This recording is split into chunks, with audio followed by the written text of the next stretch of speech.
would like to call the meeting to order and welcome everyone in attendance. The committee is under consideration the estimates of the Ministry of Indigenous Relations for the fiscal year ending March 31st, 2025. I'd like to ask that we go around the table and have members introduce themselves for the record. Minister, please introduce the officials who are joining you at the table. My name is Garth Roseau. I'm the MLA for Vermilion Lloydminster Wainwright and the chair of the committee. We will begin starting to my right. MLA Jackie Armstrong Hominick, Fort Saskatchewan, Bakerville. Nolan Dick, MLA for Grand Prairie. Grant Hunter, Tabor Warner. Scott Sinclair, MLA for Lesser Slave Lake. Miles B. Dougall, MLA for Calgary Fish Creek. Thank you, Mr. Chair. I'm Rick Wilson, Minister of Indigenous Relations. I've got my Deputy Minister Donovan Young with me, and Christina Midbow, the Executive Director for all my women's issues, and Chad with our finance, and Don Quas, Assistant Deputy Minister of First Nations and Métis Relations. Sergeant Paul, MLA for Edmonton West Henday. Marlon Schmidt, Edmonton Gold Bar. Good afternoon, Nicole Goring, MLA for Edmonton Castle Downs. Warren Huffman, Committee Clerk. Okay, and there's no one on remote, so we won't do that part. And there's no substitutions. A few housekeeping items to address before we turn to the business at hand. Please note that the microphones are operated by Hansard staff. Committee proceedings are live streamed on the internet and broadcast on Alberta Assembly TV. The audio and visual stream and transcripts of the meeting can be accessed via the Legislative Assembly website. Since we don't have anyone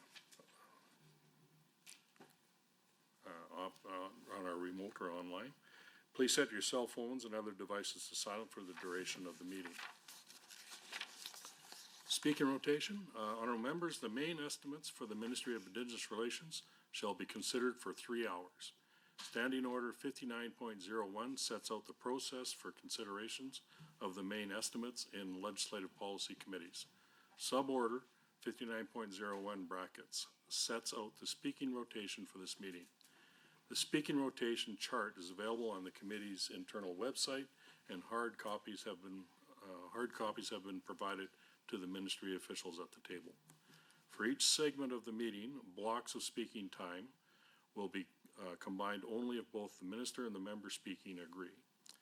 If debate is exhausted prior to 3 hours, the ministry's estimates are deemed to have been considered for the time allotted in the main estimate schedule, and the committee will adjourn. Should members have any questions regarding speaking times or rotation, please email or message committee clerk about the process. With the concurrence of the committee, I will call a 5-minute break near the midpoint of the meeting. However, the 3-hour clock will continue to run. Does anyone oppose having a break? Okay. Ministry officials who are present may, at the discretion of the minister, address the committee. Ministry officials seated in the gallery, if called upon, have access to a microphone in the gallery area and are asked to please introduce themselves for the record prior to commenting.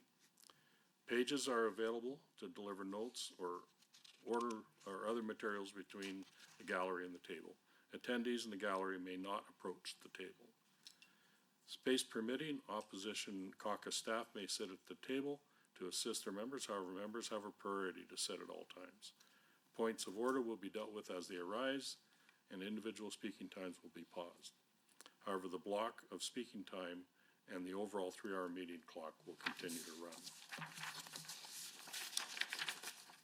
Any written material provided in response to a question raised during the main estimates should be tabled by the minister in the assembly for the benefit of all members.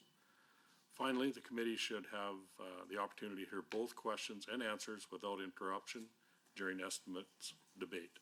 Debate flows through the chair at all times, including instances where speaking time is shared between a member and the minister. I would now invite the Minister of Indigenous Relations to begin with your opening remarks. You have 10 minutes. Well, thank you again, Mr. Chair, and committee members for calling this meeting. So I'm pleased to speak to you today about Indigenous Relations budget estimates for fiscal year 2024-25. First, I'd like to acknowledge that we are gathered today on Treaty 6 territory, home to First Nations peoples for countless generations. and I also recognize the Métis people who have a deep connection with this land. I'd like to introduce other members of my team who are with me today in the gallery. I've got my Assistant Deputy Minister of Consultation Land Policy, Thomas Juforce, my Chief of Staff, Riley Braun, Press Secretary Callum Reed, Finance Director Howard Wong, and Communications Director Brendan Cox. It's been an honor and a privilege to serve as Minister of Indigenous Relations over the past 5 years. Over that time, we've created new programs, we've expanded others, we've also taken many positive steps towards reconciliation, and Budget 2024 will help keep that momentum going. Budget 2024 is a responsible plan for growing a province. The government takes its duty to taxpayers very seriously. This means spending carefully and sustainably and doing what we can to avoid financial hardship for future generations. For my ministry, this means we are preserving all the significant budget increases we achieved with the previous budget, and we are holding the line to continue delivering the new programs we created in 2023-24. We are also making a few carefully considered new increases to key items in our budget. At the same time, we will continue to make progress through our protocol and relationship agreements with Indigenous governments, communities, and organizations, and through our Indigenous-led councils on women's economic security and the missing and murdered Indigenous women, girls, and Two-Spirited Plus peoples. We're also committed to ensuring Indigenous communities continue to have meaningful opportunities to participate in consultations on land use, major development projects through our consultation capacity grant programs, and we are sustaining funding for the Métis settlements, communities, and organizations, including the funding we created in 2023-24 for the credible assertion process. Budget 2023 included a variety of major increases for our ministry, and Budget 2024 preserves that growth and includes a few key increases. First, we are increasing the Aboriginal Business Investment Fund, or what I call ABIF, for the second consecutive year.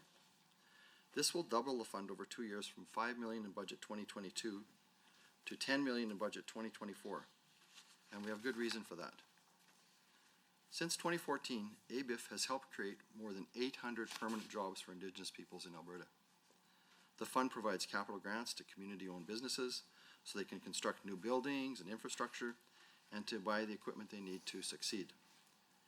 It's been an outstanding program, and the quantity and quality of applications keeps increasing every year. One quick example of a recent ABIF grant is in the Big Stone Cree Nation, where the community has created a new gravel pit business, and they needed to purchase several pieces of heavy equipment to really get their operation underway. So First Nations can't often get capital loans from banks because First Nations land can't be used as collateral. So programs like ABIF help break down that barrier, and Big Stone received $750,000 late last year. Now they're hiring additional full-time employees from the nation and buying heavy equipment so they can meet local gravel demand and maintain the nation's roads at a reduced cost. They're also planning on starting to bid on regional projects like the expansion of Highway 686, and there's a possibility of spin-off businesses from that and emerging as other nation members get involved.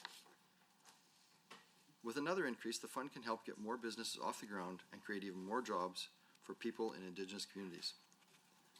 So speaking of grants that are making a positive difference, the programs we launched last year, the Community Support Fund and the Indigenous Reconciliation Initiative, are going strong and will continue to do so in the years ahead.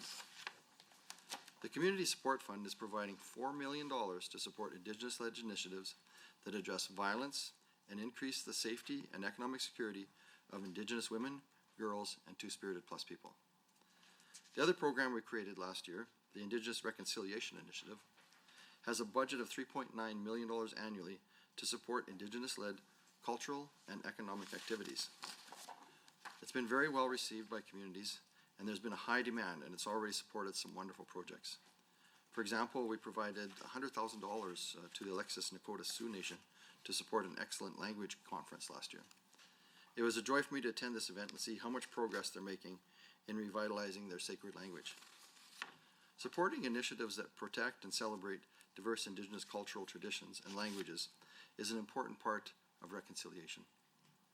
The Indigenous Reconciliation Initiative is supporting more than 45 projects in its first year, and I'm looking forward to what the future holds as we continue with this program. As for the Community Support Fund, I'm excited to release more details soon about the wonderful projects that our 2023-24 funding will support.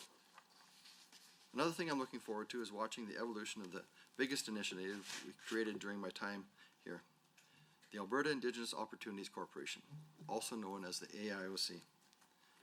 If you heard me talk about the economic reconciliation, then you've certainly heard me tout the amazing work that this Crown Corporation is doing to remove barriers to Indigenous investment and economic inclusion. The AIOC helps communities access the loans they need to buy large ownership stakes in major development projects, which in turn create long-term revenue streams that can be channeled towards community projects and priorities. Historically, banks and other large financial institutions have not provided a lot of support to Indigenous communities.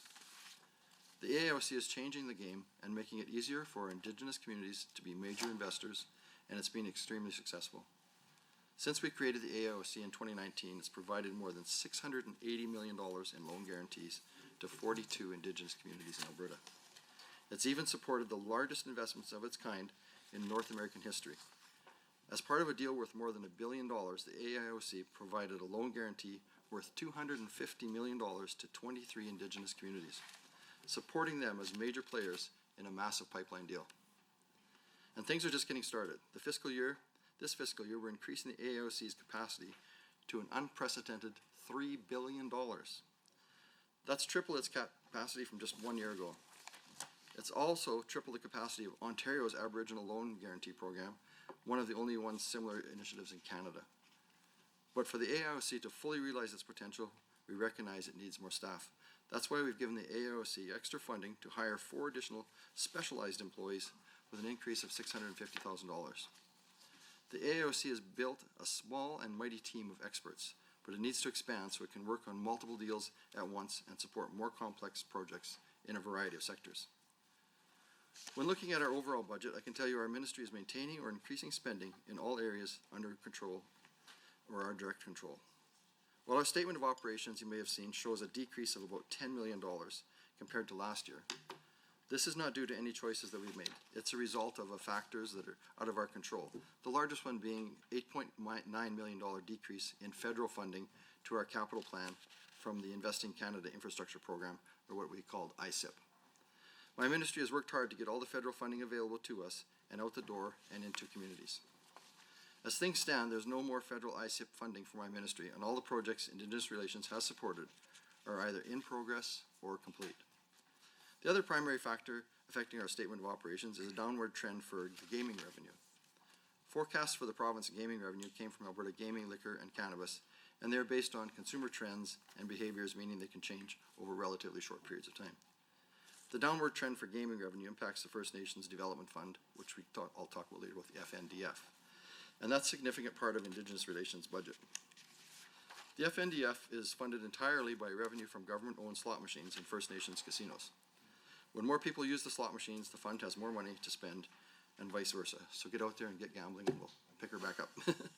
This makes it difficult to predict how much money will be in the FNDF, but we still expect to receive more than $141 million to support community development projects in First Nations across Alberta. We may not be able to control the estimates, but I can assure you that we'll get every cent out the door and put it into work in communities. Overall, we're maintaining or increasing the programs that are under our control. Indigenous Relations is making a positive impact, and we're moving forward as partners in prosperity with Indigenous peoples. Together, we're working towards reconciliation, and together we're improving social outcomes and finding innovative ways to support thriving, sustainable Indigenous communities. Budget 2024 shows that we intend to continue doing that in the years ahead, working with Indigenous people to create a stronger province. Thank you. Minister, before we proceed, we'll have Member Tejada to introduce herself and your constituency. Hello, this is Lizette Tejada, MLA for Calgary Klein. Thank you. We will now begin the question and answer portion of the meeting. For the first 60 minutes, members of the official opposition and the minister may speak. Honorable members, you will be able to see the timer for the speaking block both in the committee room and on Microsoft Teams. And just something I learned at our last meeting, for these first blocks, you're able to cede to a next person.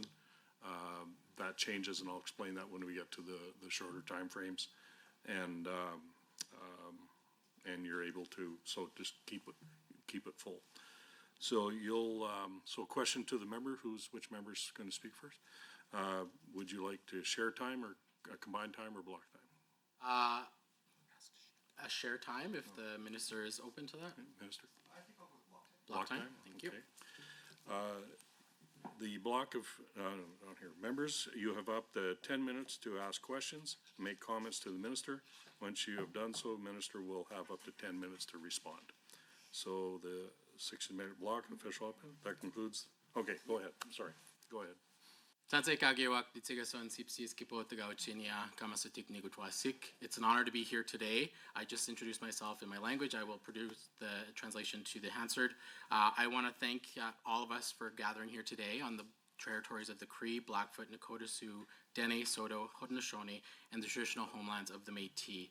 I am thankful to be the critic of Indigenous relations and reconciliation, and I'm thankful for the staff who busily ensure the work with Indigenous nations is accomplished. I recognize that I am a lawyer, and I'm thankful for the time for the minister to consider my very direct cross-examination today. So I'm going to begin here talking about the AIOC, which you mentioned is intended to increase spending up to $9.2 million this year to facilitate lending for community partners to enable access to capital. And I apologize, Mr. Chair, this is through you to the minister. I want to, for the AIOC to enable access to capital, improve lending terms to support prosperity and social goals for Indigenous communities. However, the ministry fell short of this goal in 23-24, given the operating expense of only $4 million. I'm curious how Indigenous people in Alberta can be certain that AIOC allocations are making a difference in their community if the government says one thing in their business plans, but budgets for less. I'm also concerned that whether the minister is intending to provide measurable outcomes that the AIOC provides economic prosperity and social improvements in Indigenous communities, and why or why not that might be. I will also turn to what steps has the ministry taken to ensure that Indigenous economic prosperity is being realized with the AIOC and funding is not being used for creating new swim lanes for UCP spending on their personal agendas. And I'm going to turn to the statement of operations, Mr. Chair, to show that in 22-23 that $2.4 million of revenue has come from premiums, fees, and licenses. And given that on page 49 of the annual report of the ministry, that, quote, AIOC charges setup fee in connection with the issuance of loan guarantees. The setup fee covers all the costs of providing the proponent transaction advisory services and a defined term loan guarantee. The setup fee related to transaction advisory services is recognized on issuance of the loan guarantee, while the setup fee related to the defined term loan guarantee is recognized over the term of the loan guarantee. Apologize for the word salad. That's from the actual document on the annual report. My question is whether the minister can confirm who these fees are collected from and be very specific as to who pays what. With respect to Project Rocket, can the ministry clarify in the annual report that will be forthcoming who bore the burden of the setup fee for the defined term loan guarantee and for the advisory services of $250 million. Further, for the Cascade Power Project, the Lindbergh Cogeneration Facility, and the Northern Courier Pipeline System. You see, Mr. Chair, it is very interesting that the AIOC's fees are recognized on page 52 of the annual report within other, quote, premium fees and licenses, end quote. I'm curious whether the minister or the ministry can clarify which other revenue makes up this portion of revenue, specifically from the AIOC. This year's estimates have estimated this amount of revenue to be around $12.7 million for 24-25. It's very curious that the ministry is going to be gaining such a substantial amount for the AIOC's basic function, yet expecting Indigenous nations to go into substantial debt to engage in the industries that the province has benefited from such bounties since this province was created in the early 20th century. I'm wondering if the ministry or the minister can explain how the AIOC is turning a profit, and is this profit being redistributed to Indigenous communities, or is the province retaining those monies? Will the AIOC be accessible to those nations, specifically Chiniki, Pigunni, Ermineskin, and Paul First Nations, which were all affected by the renewable moratorium? And how have their application for funding, if any, been impacted by this moratorium? And what measures has the ministry taken to offset any disturbances caused by this government stance against renewable energy? Will the minister assure by yes or no answer today to Indigenous nations that they will be approved to bring projects in agriculture, transportation, telecommunication projects, and any other infrastructure project under the AIOC, given the $3 billion increase that is projected for that AIOC? Mr. Chair, the AIOC also provides opportunities to Indigenous nations to play a big role in the economy here in Alberta. It also provides big corporations the ability to benefit from Indigenous nations to obtain loans to be able to do this. Banks, proponents, heck, even the government themselves obtain revenue from this program. At the end of the day, it's difficult not to see this program as simply a big business money mark, which indebts Indigenous nations to jump on the economic roller coaster that is our oil and gas industry. Given the Premier's austerity measures and forecasts that our royalty abundance from oil and gas may be cooled, how will Indigenous nations continue to benefit from their purchases in an industry that is so volatile and potentially on the decline? Will the minister clarify what those repayment terms each of the Indigenous nations and partnerships have, and if I could ask in the annual report to please include term limits and amounts? Because, Mr. Chair, this government has been so fixated on the AIOC that the Aboriginal Business Investment Fund has been woefully underfunded, given the impressive figures that the AIOC has been greenlit to dole out. Does the minister not consider the ABIF to be adequate for nations to also develop their own businesses and opportunities without going into debt to do so? Even though the 2023 annual report states that the projects supported by ABIF, quote, will greatly benefit the social and economic outcomes of many Indigenous communities across Alberta, end quote, and arguably so will the projects through the AIOC. Why does the government of Alberta want First Nations to go into debt rather than help them out through a program that is successfully supporting entrepreneurs and industries run by First Nations in this province? I want to turn now to the ABIF. I want some clarity on the minister's comments about how the 22 million and the actual budget documents are provided in this estimate. Does the minister have any updates in that funding allocated to the ABIF in budget 23-24, and specifically whether the fully budgeted amount of 7.5 million was used in 23-24, and why or why not that is? In 2024-27 ministry business plan, there has been an earmarked 10 million to be allocated through the ABIF, and I'm seeking clarity here because the minister did mention that there was 22 million provided, but the documents that the government has provided don't clarify that. They actually provide a different number. And how is that ministry going to ensure that it is used to its full potential to help Indigenous communities in their economic pursuits? Mr. Chair, will the minister also provide direct details on all the projects which receive dollars from ABIF? Because in Business Plan 2024-27, Outcome 1, Key Objective 1.4, it intends to support community, social, and economic development through funded programs through the Employment Partnerships Program and the Aboriginal Business Investment Fund. However, given that the AIOC was targeted to spend $8.5 million annually in budget 23-24 and has not reached that amount in 22-23 or 23-24, what assurance, if any, do Indigenous nations have that the ABIF will receive the anticipated money, whether that's 10 million or 22 million annually for projects? Will that minister commit to ensuring that Indigenous peoples and nations will have access to the ABIF for a minimum of 7.5 million annually for employment, training, and business development opportunities, as is referenced in the documents? Turning now to the FNDF, and I heard the minister mention that there was going to be some conversation about that. I might have missed that, but I would love to ask more comments on that because I'm wondering if the minister will issue a full listing of all First Nations Development Fund projects that were issued, and in particular the 296 projects referred to on page 31 of the ministry's annual report 22-23. Because, Mr. Speaker, on page 23 of this government's 24-27 strategic plan, priority 2, investing in Albertans, the headline, forming lasting and meaningful partnerships with Indigenous communities, the government is allocating $9 million to First Nations to help fulfill First Nations economic, social, and community priorities.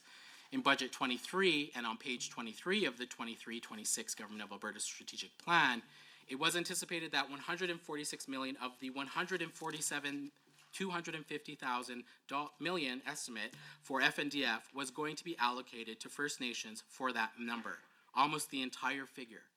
What happened between 2023 and this year's budget, where the 24-25 estimate for FNDF is $141,800,000, and this government is only allocating $9 million to First Nations per the 24-27 GOA strategic plan. Where is the balance of $132,800,000 going, if not being allocated to First Nations from the FNDF? I recognize my time. I'm going to try and get through these last questions. Can the minister confirm that Alberta received $9 million from federal and other government transfers in 23? Minister mentioned that there's not going to be enough money in this budget from ICIF. I'm just wondering why that is. And I would like to turn now to the minister to continue speaking to specifically that FNDF and the AIOC and ABIF. Thank you, member. Minister, you have 10 minutes to respond.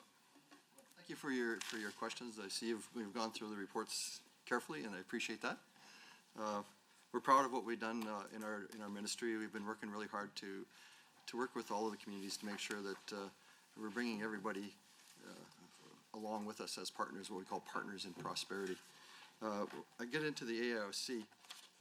Over the next 20 years, just with the projects we've put out so far, those communities are going to receive $1.3 billion. That's $1.3 billion. And this is at no money down and no risk on their behalf. So we've got a very good board set up at the AOC. These are professional bankers from across Canada. Everybody wants to sit on our board. We get applications constantly from very high-end bankers because they all see the value in this, and everybody wants to be part of something new that's new and exciting and helping the Indigenous people move forward. So we've been really careful. We vet the projects very carefully to make sure that there's not going to be a failure there. And worst case scenario, it's government backed, so the First Nations wouldn't be on the hook for it. So we may have to sell assets or whatever to make up the difference. But there's literally no risk to the First Nations or Métis communities that are involved in this. I was going to tell you a little bit about one of them. So you see what kind of value they're getting from this. So I don't know if you know, familiar up north, Willow Lake Métis community up there. Just a really small little community. When I started with them, they literally didn't have anything. They didn't own land. They didn't have anything. Just a tiny little community up there. And I got to know them really well. And so they're one of the first ones I got involved in a project up there. And they now have bought land right in their community. And they've got a buffalo herd. And they've been building houses, doing social programs. Like, it's just so rewarding. I'm going to choke myself up already, sorry. It's just so rewarding to see this little community that has just started thriving. And their chairman has now, he's working with other communities. He did so well at that first project that he's set up his own company, and he's helping all the other communities to get together. Because when you're talking like billion-dollar deals, these are not easy deals to set up. And you know yourself, when you're to get several Indigenous communities working together and then throw in some Métis communities with them, I don't think that's ever happened before. So now we've got these communities working together. They're hand in hand. They're all succeeding, making money. And when you can see what's really happening in these communities and building houses and, like I say, buying land and setting up buffalo paddocks, like, it's so rewarding to go up there and just see the people, how they're so excited to be part of something so amazing. So you talked a little bit about the ABIF. I'm not sure where you got your numbers, but the 22 was over 3 years because it started out, it was 7.5, and then we moved up to 10. So from now on, it's $10 million annually, the ABIF program. And those are straight up grants. Like, that's just, we've done all kinds of projects with that. I'm thinking just off the top of my head, if you go up, anybody ever been up to Fort Chip, there's a little store up there that we helped set up and build. It used to be the home of the $22 a liter milk up there. And since we got this little store going, now the kids, they can have fresh milk, we've got fresh vegetables, the First Nation runs it, so now they got a little bit of income coming, they can put some people to work. Down in Piikani Nation, we did a service center along the highway there. I think they got 22 people working there last time I was there. And same thing, like to be able to see these young people start learning some business acumen and working in their service center is really rewarding. We've done everything from some of the Métis communities wanted to get into the logging business, so we helped them, support them with some logging equipment, a rodeo ground for some of the Métis settlements. Down in Musqueam, the one I'm really proud of, the Louis Bull Band. When I first started with them, they had 2 employees. And the chief was always bugging me about fixing his road up, and he says, well, why don't you buy a grader and then you can fix your own road up? I says, well, I can't do that. So we helped him, we backstopped him to buy a grader. And then he wanted to build a greenhouse, because when COVID was on, they were worried about food security for the kids in the school. So I said, well, we can help you with that too. So they built a greenhouse. And then he invited me out to see what they're doing out there. So I go out and I pull up, and there's not one grader sitting there. He's got 2 graders. He's got 2 cats. He's got 2 tracos. He's got trucks. I thought, what the heck are you doing? He says, well, we went all in. So they started their own road construction. They're not only fixing their own roads, they're in the road construction business. They're fixing roads for everybody now. So then I go to look at their greenhouse situation they set up. So I got to throw the switch to turn the greenhouse on. That was pretty cool. Well, it's like the most high-tech hydroponic greenhouse you've been in. And then through their old powwow building, there's this, it looks like a spaceship sitting there. I said, what the heck is that? He says, well, we went to Germany and we found this carbon capture unit. And so what they're doing, they burn the garbage from the school, like cardboard boxes, whatever. And then they use the heat off of that to heat the greenhouse. And guess what? They capture the carbon off it, and the CO2 makes plants grow. Crazy, I know. So they're capturing the carbon, they're putting it into the greenhouse. The plants are flourishing in there. They're using the food for the schools, so they're growing tomatoes and cucumbers and everything else in there. So when you can see the difference that it makes with these programs. That's why we worked hard to get it through Treasury Board this year to get it up to $10 million. So that program's chugging along. It's doing all kinds of things. So then we talked about, what was your other one? FNDF. Oh, the FNDF, First Nation. So on the FNDF, I'm not sure if you know how that works, but that is a program that, that's all First Nation development. It's money in, money out from the casinos. So that money comes into our department, and we don't decide where it goes to. So you don't have to be a host community to access this money. So any First Nation community can access that money. So they put in towards us, maybe they want to do a community hall. So, and then we've got our people that look through all the different applications to see which ones are most likely to succeed or what have you, or they're going to do the most for the communities. There might be a housing project. It might be a school program. And then that money is all given out, every penny of it is given back out to the communities to be used on their projects. So that's been very successful. A little bit of a drop this year. What was our total drop on that? $4.5 million. $4.5 million. So that's just an estimate. That's a first quarter estimate, kind of based on where gambling and stuff is up. But I know at Enoch River Cree, they tell me they're going to be up 37% next quarter from what's happening right now. So we're going to be, that number could fluctuate up or down a little bit. And then we also have, I did an announcement out at Louis Bull. They're doing a casino out there. And we got them an ABIF grant. So over 2 years, they got $750,000 towards their casino. And it's very close. I was inside it the other day. It's a lot bigger than I thought it was going to be. They've got, so the Louis Bull Reserve is here, and then the highway in between there was, they had owned a piece of land there. So we did an addition to reserve there, so that is now part of their reserve, that piece of land, where they built the casino on. And once that comes online, they're gonna open up probably 1st of May, so that's gonna bump our numbers again, so we don't know what the actual number is gonna be, so that's a scientific guess where our number's gonna be at. So it could, I'm guessing it's probably gonna be up a little bit, but based on where our numbers are at right now, that's the number safe number we picked to kind of go at. So that number could go up. Yeah. What else was I gonna talk to you about? You'd asked me about ABIF, FNDF. Can't remember, what else was there? That was it. Well, maybe I'll just talk about some more AOC projects. Where's that one? You had it out once. So our first one was, we did 6 First Nations. What's the name of their power plant there? Cascade Power Plant out by Edson. So if you just go through Edson, then you head south about 2 miles. Like, this is a major power plant we built there. We started that about 3 years ago. It's for the last 3 years, it's employed like 1,200 people out there building this.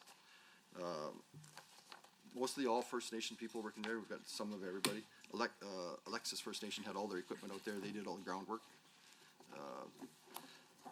right when the power grid was about to crash, thank God, they were just ready to come on, so they flipped the switch and they came online, and they were able to keep us from going in the dark there right at that critical moment, so thank God they were that far along. And they're pretty close to being ready to go up to full capacity. When they go up to full capacity, it's just about 1,000 megs. So that's gonna produce 8% of Alberta's power. That's a lot. And so once that fully kicks in and that money starts rolling into those 6 First Nations, I mean, they're gonna do very well. And to me, to see that one come to fruition was really, I was there right from the first day when we first scratched the dirt, and now I go out there and see what they're doing. And it's a natural gas power plant using good, clean Alberta natural gas. They're using the best carbon capture methods out there. Like I say, a lot of First Nation, Indigenous people working there. Thank you, Minister. We'll go to the second 20-minute block. You now have 10 minutes to ask some more questions. Thank you, Mr. Chair. So I got the numbers from this government's own documents. That's the numbers that I received. So I apologize if the numbers are off. That's not our drafting. But I'm well acquainted with the programs as well. You know, my nation has benefited quite a bit from these programs, and I know that these programs do help change. I would like to rise to the minister that you've not answered the questions about FNDF, and I'm going to ask them again. Why are all of the funds not being allocated to First Nations through the chair? Thank you. These figures are all very encouraging, but given last year's budget and the estimates and the fact that those monies were not confirmed to be distributed, I'm concerned that we can throw all these numbers out there, but that's not going to mean that it's going to reach the nations. And I am appreciative that, you know, projects fall through, but if the minister could just be clear about that, Mr. Chair, I would appreciate that either in the annual report or in writing after these estimates and after this budget is debated. But Mr. Chair, there is mention in the Government of Alberta's Strategic Plan 23-26 to use the Aboriginal Consultation Office to facilitate Indigenous participation, quote, in the province's resource development sector and on resource development projects. This is in direct opposition of the ministry's annual report 22-23, which highlights the ministry's legal obligations and nowhere mentions the facilitation of Indigenous participation in resource development. Albertans and certainly Indigenous peoples in this province know that this province's track record on consultation is woefully inadequate. Can the minister explain the strategy here under Objective 6, standing up for Alberta's natural resources, specifically around what appears to be a modification of the Aboriginal Consultation Office's intended role? Mr. Chair, further on page 22 of the Indigenous Relations Annual Report, it states that the Aboriginal Consultation Office is intended to provide certainty for, quote, the natural resource development sector, end quote, as opposed to discharging its legal duty to consult as required under the law. I'm asking the minister or the ministry to please explain why the ACO's responsibility has been reshaped to benefit industry and not solely to discharge the legal duty to consult as is required by the Crown and right of Alberta. And Mr. Chair, the Indigenous Relations Business Plan on page 79, 24-27 states that Indigenous relations also ensures Alberta's legal duty to consult with First Nations, Métis settlements, and credibly asserted Métis communities is met where resource development may adversely impact the continued exercise of First Nations treaty and rights and traditional uses of Métis settlements or credibly asserted Métis community members harvesting or traditional use activities, end quote. How then can the ACO also facilitate Indigenous participation in resource development when the province already has a corporation to do so under the AIOC? Is this a duplicity of roles and a waste of taxpayers' dollars? Further, will this estimate be clarified in the annual report for the ministry on a line-by-line basis for the work that the ACO is undertaking to engage Indigenous nations in resource development versus actual consultation? Mr. Chair, I bring this up because I've heard from stakeholders that the level of consultation undertaken by the province in this last fiscal year was quite concerning, particularly that what was considered level 1 have now been reclassified as level 3. Further, consultation has been interpreted by Indigenous leadership as a simple rubber stamping exercise for industry, and Indigenous nations are not being adequately consulted. The duty to consult must be discharged adequately and not assessed on performative analyses. Given this context, my question is, who sets the performance measurements? Because as it stands now, Alberta is running the risk of not completing adequate consultation given the measurements of timelines to, quote, build investor confidence in Alberta's natural resource development sector, end quote. That's on page 38 of the annual report, and not the adequacy of the Crown's responsibilities to Indigenous peoples in this country. While the ministry is providing $7 million to Indigenous communities to participate in consultation through the Indigenous Consultation Capacity Program, according to page 81 of the Business Plan 2427, related to land and natural resource management activities, can the minister confirm that the government will actually discharge its duty with meaningful, and might I restate, adequate consultation with Indigenous nations because of this investment in the ICCP?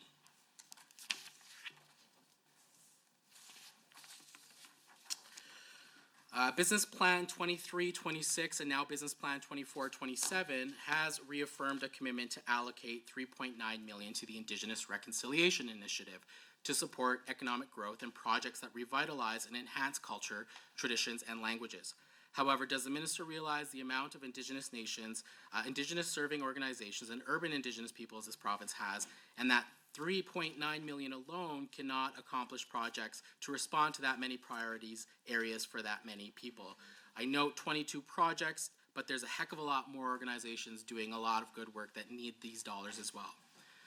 Can you confirm whether there will be more funds for the Indigenous Reconciliation Initiative to help Indigenous nations to revitalize and enhance culture, traditions, and languages, since communities can no longer rely on the FNDF to do similar projects this year?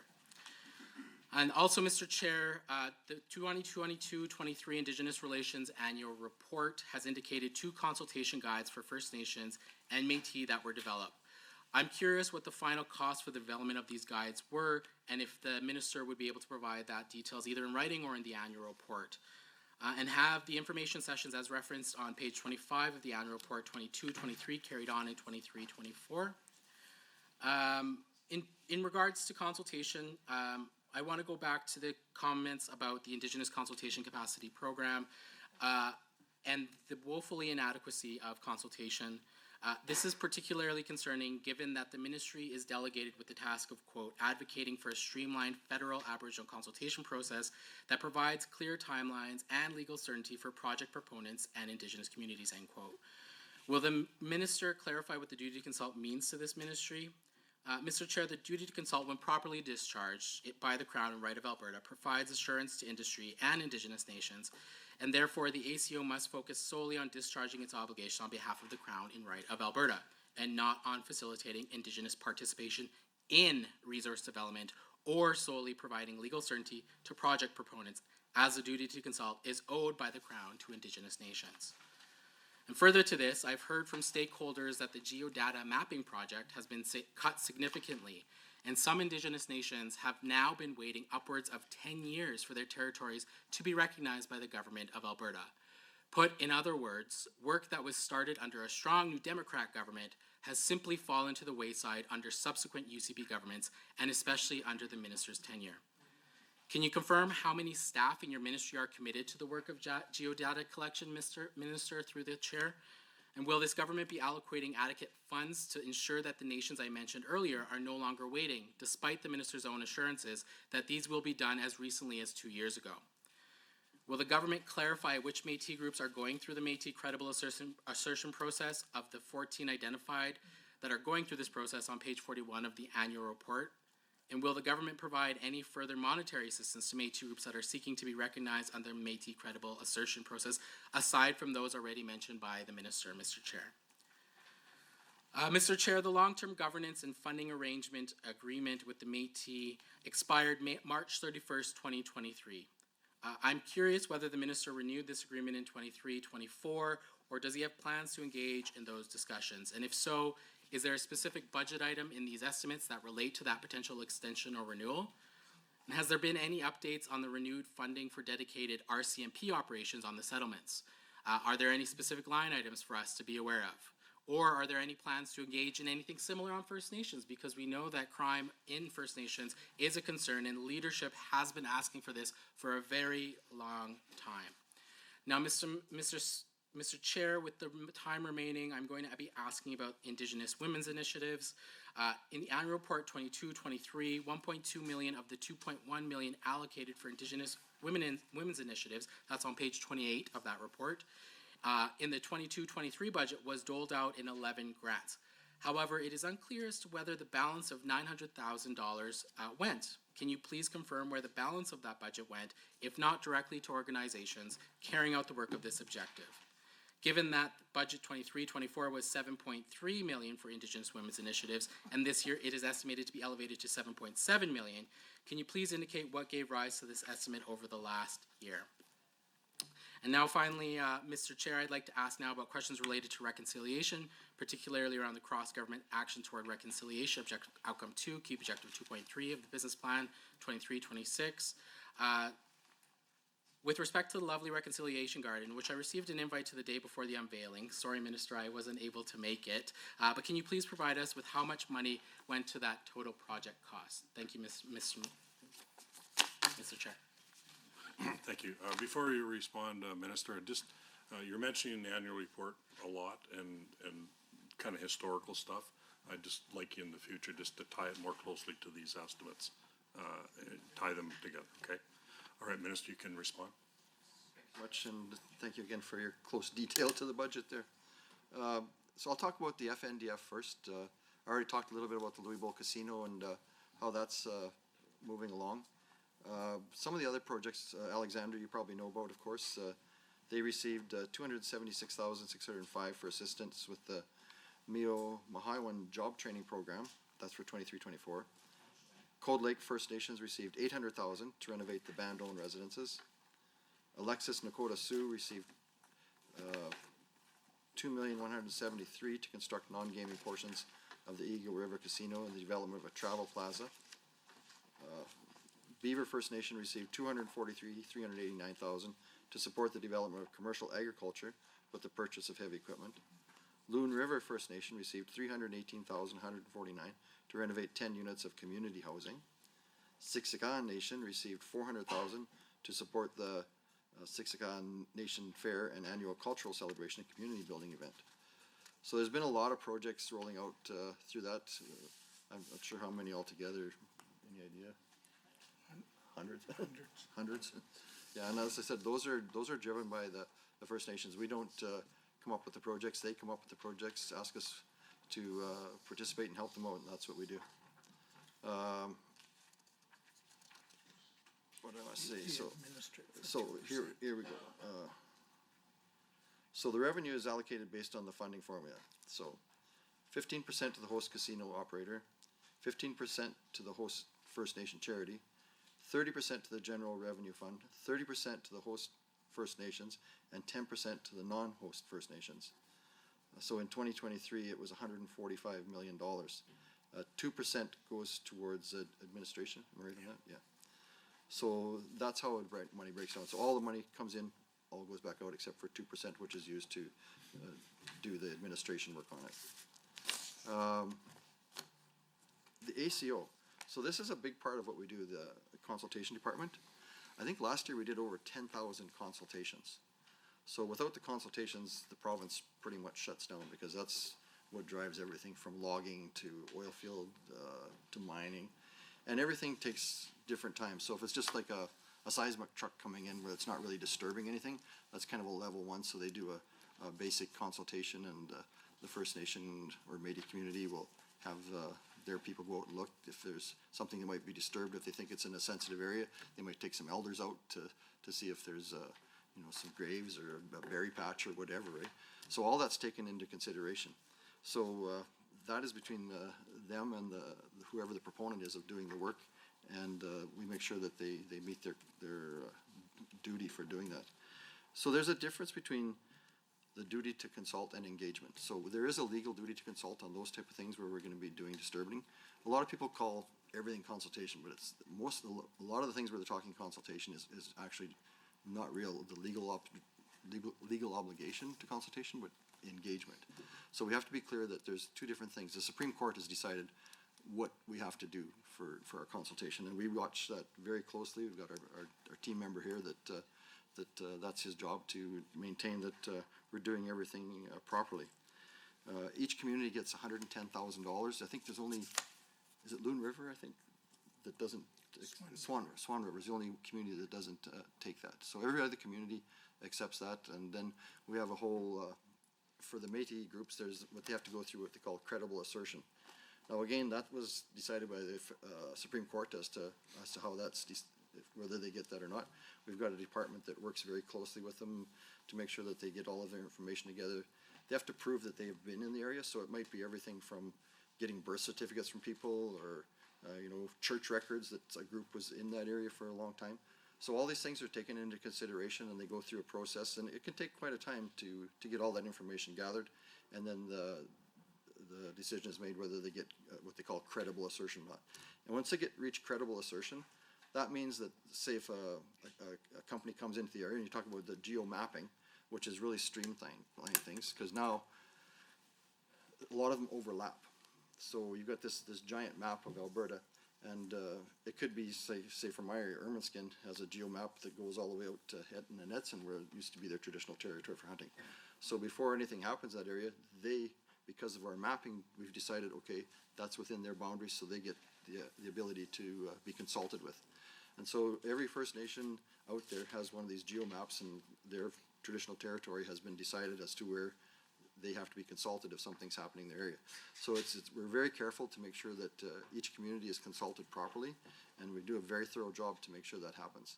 And as you can imagine, when I'm talking, we do over 10,000 a year.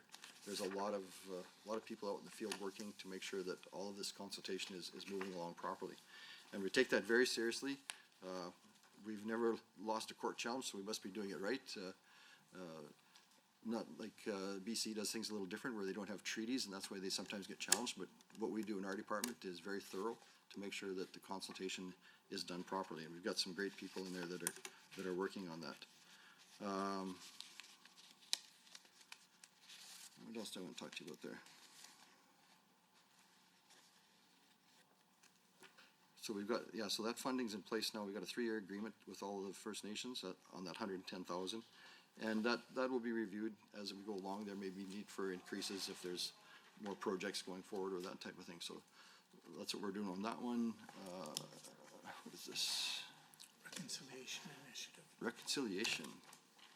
So I got permission from past Grand Chief Willie Littlechild. He started calling it reconciliation. And I asked him if I can use that word. He says, yeah, you go ahead and use that, Minister. And he's very thorough with me on that. When we're starting a new program, he'll call me up and say, Minister, what's your action? And so I always make sure that this government isn't just about talk, we are about action. And one of the calls to Justice was, Truth Reconciliation, was to do a reconciliation monument of some type. So we did, as you know, the Reconciliation Garden. If some of you haven't been down there yet, it's just south of the legislature there. We had Stuart Steinhauer from up at Saddle Lake. He did, if you go around the city, you'll see these giant granite carvings of bears and that type of thing. He's the sculptor that does that. He does it in his backyard. I don't know how the heck he does this, but and now, these are not small monuments. The one that we've got down in the Reconciliation Garden there, it's 22,000 pounds of solid granite. And what was the cost on it? 660? So the total cost on the garden was $660,000. The monument itself was $450, and then we got the markers and stuff, 10,000. So what we created was this monument. You come in past, and he calls it Mother Earth circling. So it's Mother Earth holding a little baby.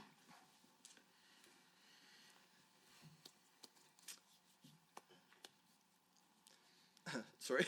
So then you walk up a sidewalk, and there's little kids' footprints in the sidewalk, leading up to a healing circle. So we tried to use traditional. We had elders from across the province that helped us. This wasn't some Mooney Owl's idea. This was their idea as to how this garden should be put together. And so in the healing circle, we've got 4 centers to it. So we've got tobacco, we've got sage, we've got sweetgrass, we've got cedar, and in the center there's an offering circle with where you can place offerings there for the birds to take and what have you. And then we've got a big seating area where we can hold events and stuff down there. So it turned out really well. It was really well received across the province. Also, I don't know if you've been down there, but when you're standing there off to your west, we've got the Treaty 6 medallion there. And again, this is no small medallion. This is, we worked with the city of Edmonton on that actually. It's probably a 12-foot high medallion, and then the medallion, you know, the Treaty 6 where you got the chief and the commissioner shaking hands there. They actually stand out from the medallion, so it's like 3D. It's really amazing, and I see a lot of people walking through there looking at that, and so what my thought was on this whole thing, and we've been working with Stuart right now, he's trying to develop what he calls the Sweetgrass Trail. So he wants to develop a series of these monuments all around Edmonton. So that if somebody comes to Edmonton and they want to learn about Indigenous people, he calls one the Hunter, forget, there's about 6 of them he wants to put around the city. So you'll come up to these monuments, and then there'll be a saying on it, a plaque, and it'll describe what the monument is all about, and teach you about the Indigenous culture of the area. So we're really lucky to have Stuart working on this with us. I'll tell you one little story with him. When I was getting ready to do this, I really wanted him to do the carving, and I was up at Fort McMurray, and I called him. I said, Stuart, I got 1 day left. Thank you, Minister. We'll carry on for the third block of 10 minutes. Go ahead. Thank you, Mr. Chair. So I would like to hear the minister's story, but I'll ask for that in response in the last part of your block. Thank you, Minister, through the chair. But I do want to turn now to infrastructure programs for Indigenous nations, and I recognize that transportation and economic corridors is the budgeted item, but I know that cross-executive council, there is some work that will be done, particularly what proportion of the $190.2 million designated for municipal and regional water priority projects went to First Nations water tie-in program last fiscal, and then this fiscal, given that funding for the program does not have an ongoing allocation. And in fact, the Ministry of Transportation and Economic Corridors has all but axed $27,685,000 down to $8 million per this year's estimates. I'm concerned that this government no longer believes that clean drinking water for First Nations is a priority. I would urge the minister to talk to his colleagues about this, because that is a program that does provide clean drinking water. And in fact, my nation has benefited from, and I've spoken to many stakeholders that rely on this to get clean drinking waters into their nations and on their homes. The spirit of FNWTIP is to increase access to safe, clean drinking water for First Nations by connecting to municipalities with reliable infrastructure. Has the ministry been taking shortcuts by adding tie-ins to previous tie-ins as a way to save money, and are these new add-on tie-ins as reliable as original water infrastructure? I'd also now like to turn to insurance for home during wildfires. As First Nations and Métis people who lost homes in the 2023 spring wildfires experienced lengthy delays in receiving insurance settlements for lost homes and structures. Mr. Chair, to the minister, when anyone loses property during a wildfire, it's a stressful situation to replace a car, a trailer, or a garage full of tools. But when an Indigenous family loses a home, it loses generations of cultural knowledge. I note that on page 82 of Business Plan 2427 that there's a commitment to work with the Métis settlements to develop a long-term solution to mitigate the impact and costs associated with disaster-related losses. But there has been no corresponding dollar figure attached as of yet. Has the ministry been pushing the Treasury to solve complex insurance claims and ensure that Indigenous families are compensated in culturally appropriate ways, and how much exactly? In terms of, taking notes there. I got 10 minutes, Minister. Through the chair, sorry. I only got 10 minutes. So I got to get through it. In regards to environment and climate, in the Strategic Plan 23-26, this government indicates that, actually, before I start this question, if the minister would like to respond to these questions, would he like to respond to these questions as I'm going along? He'll carry on. Are you sure? Yeah. Okay. So in the Strategic Plan 23-26, this government indicates that, quote, Alberta is committed to continuing to work with Indigenous communities on environmental issues to develop and maintain long-term trust-based relationships, recognizing the unique perspectives and priorities of the First Nation, Métis, and Inuit peoples as partners in climate action, end quote. In the same breath, the Premier and her cabinet made sweeping changes to the existence of renewable energy projects in this province. How can Alberta accomplish Objective 7 when it is heavy-handed with Indigenous nations like the 4 that were affected by the renewables ban that I mentioned earlier today, which saw up to $295 million of investment wasted away and 245 jobs lost because of this heavy-handed approach?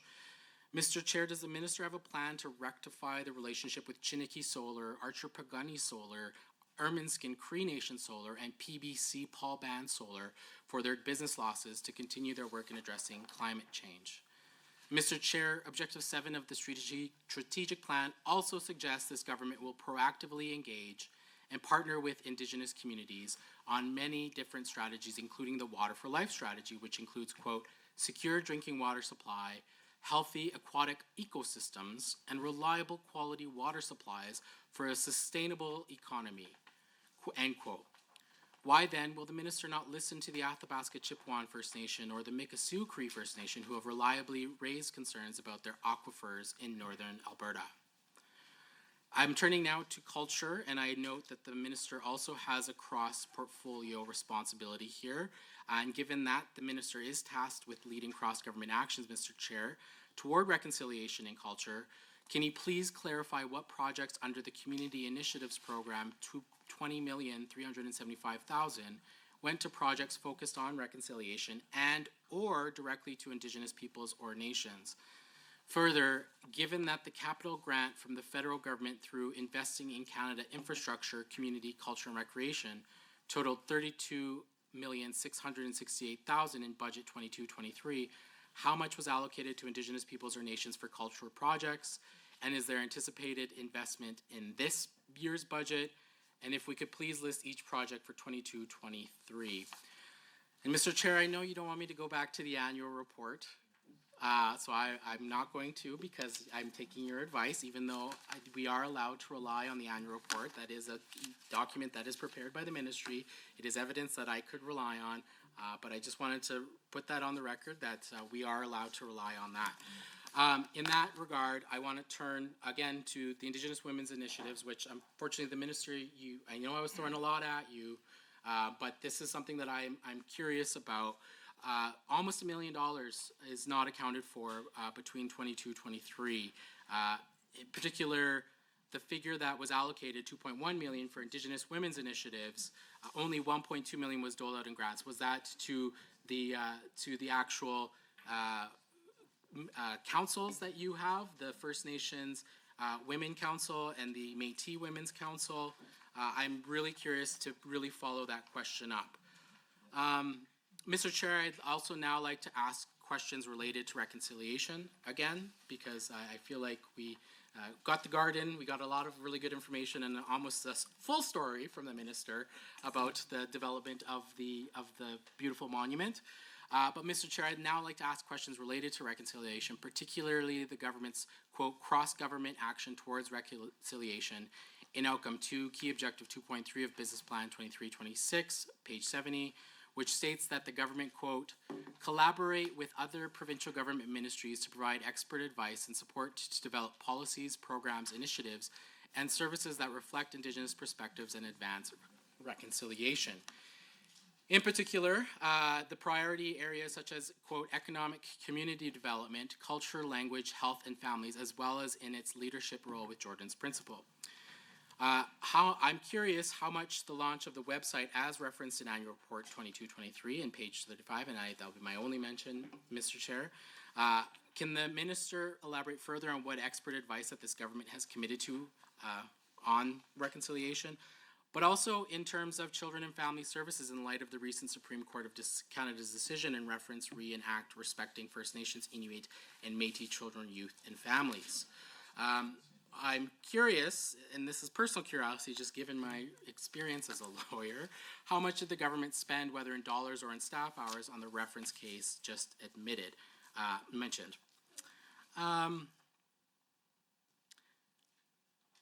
I'm also curious about economic community development that is not tied to the AIOC, ABIF, or FNDF, and how much is going to that, since this government is so committed to economic reconciliation. I would like to know where these programs are and how much money is being allocated, not through those specific funds, or if this government is prioritizing Indigenous economic development through its reconciliation, as the minister has referenced.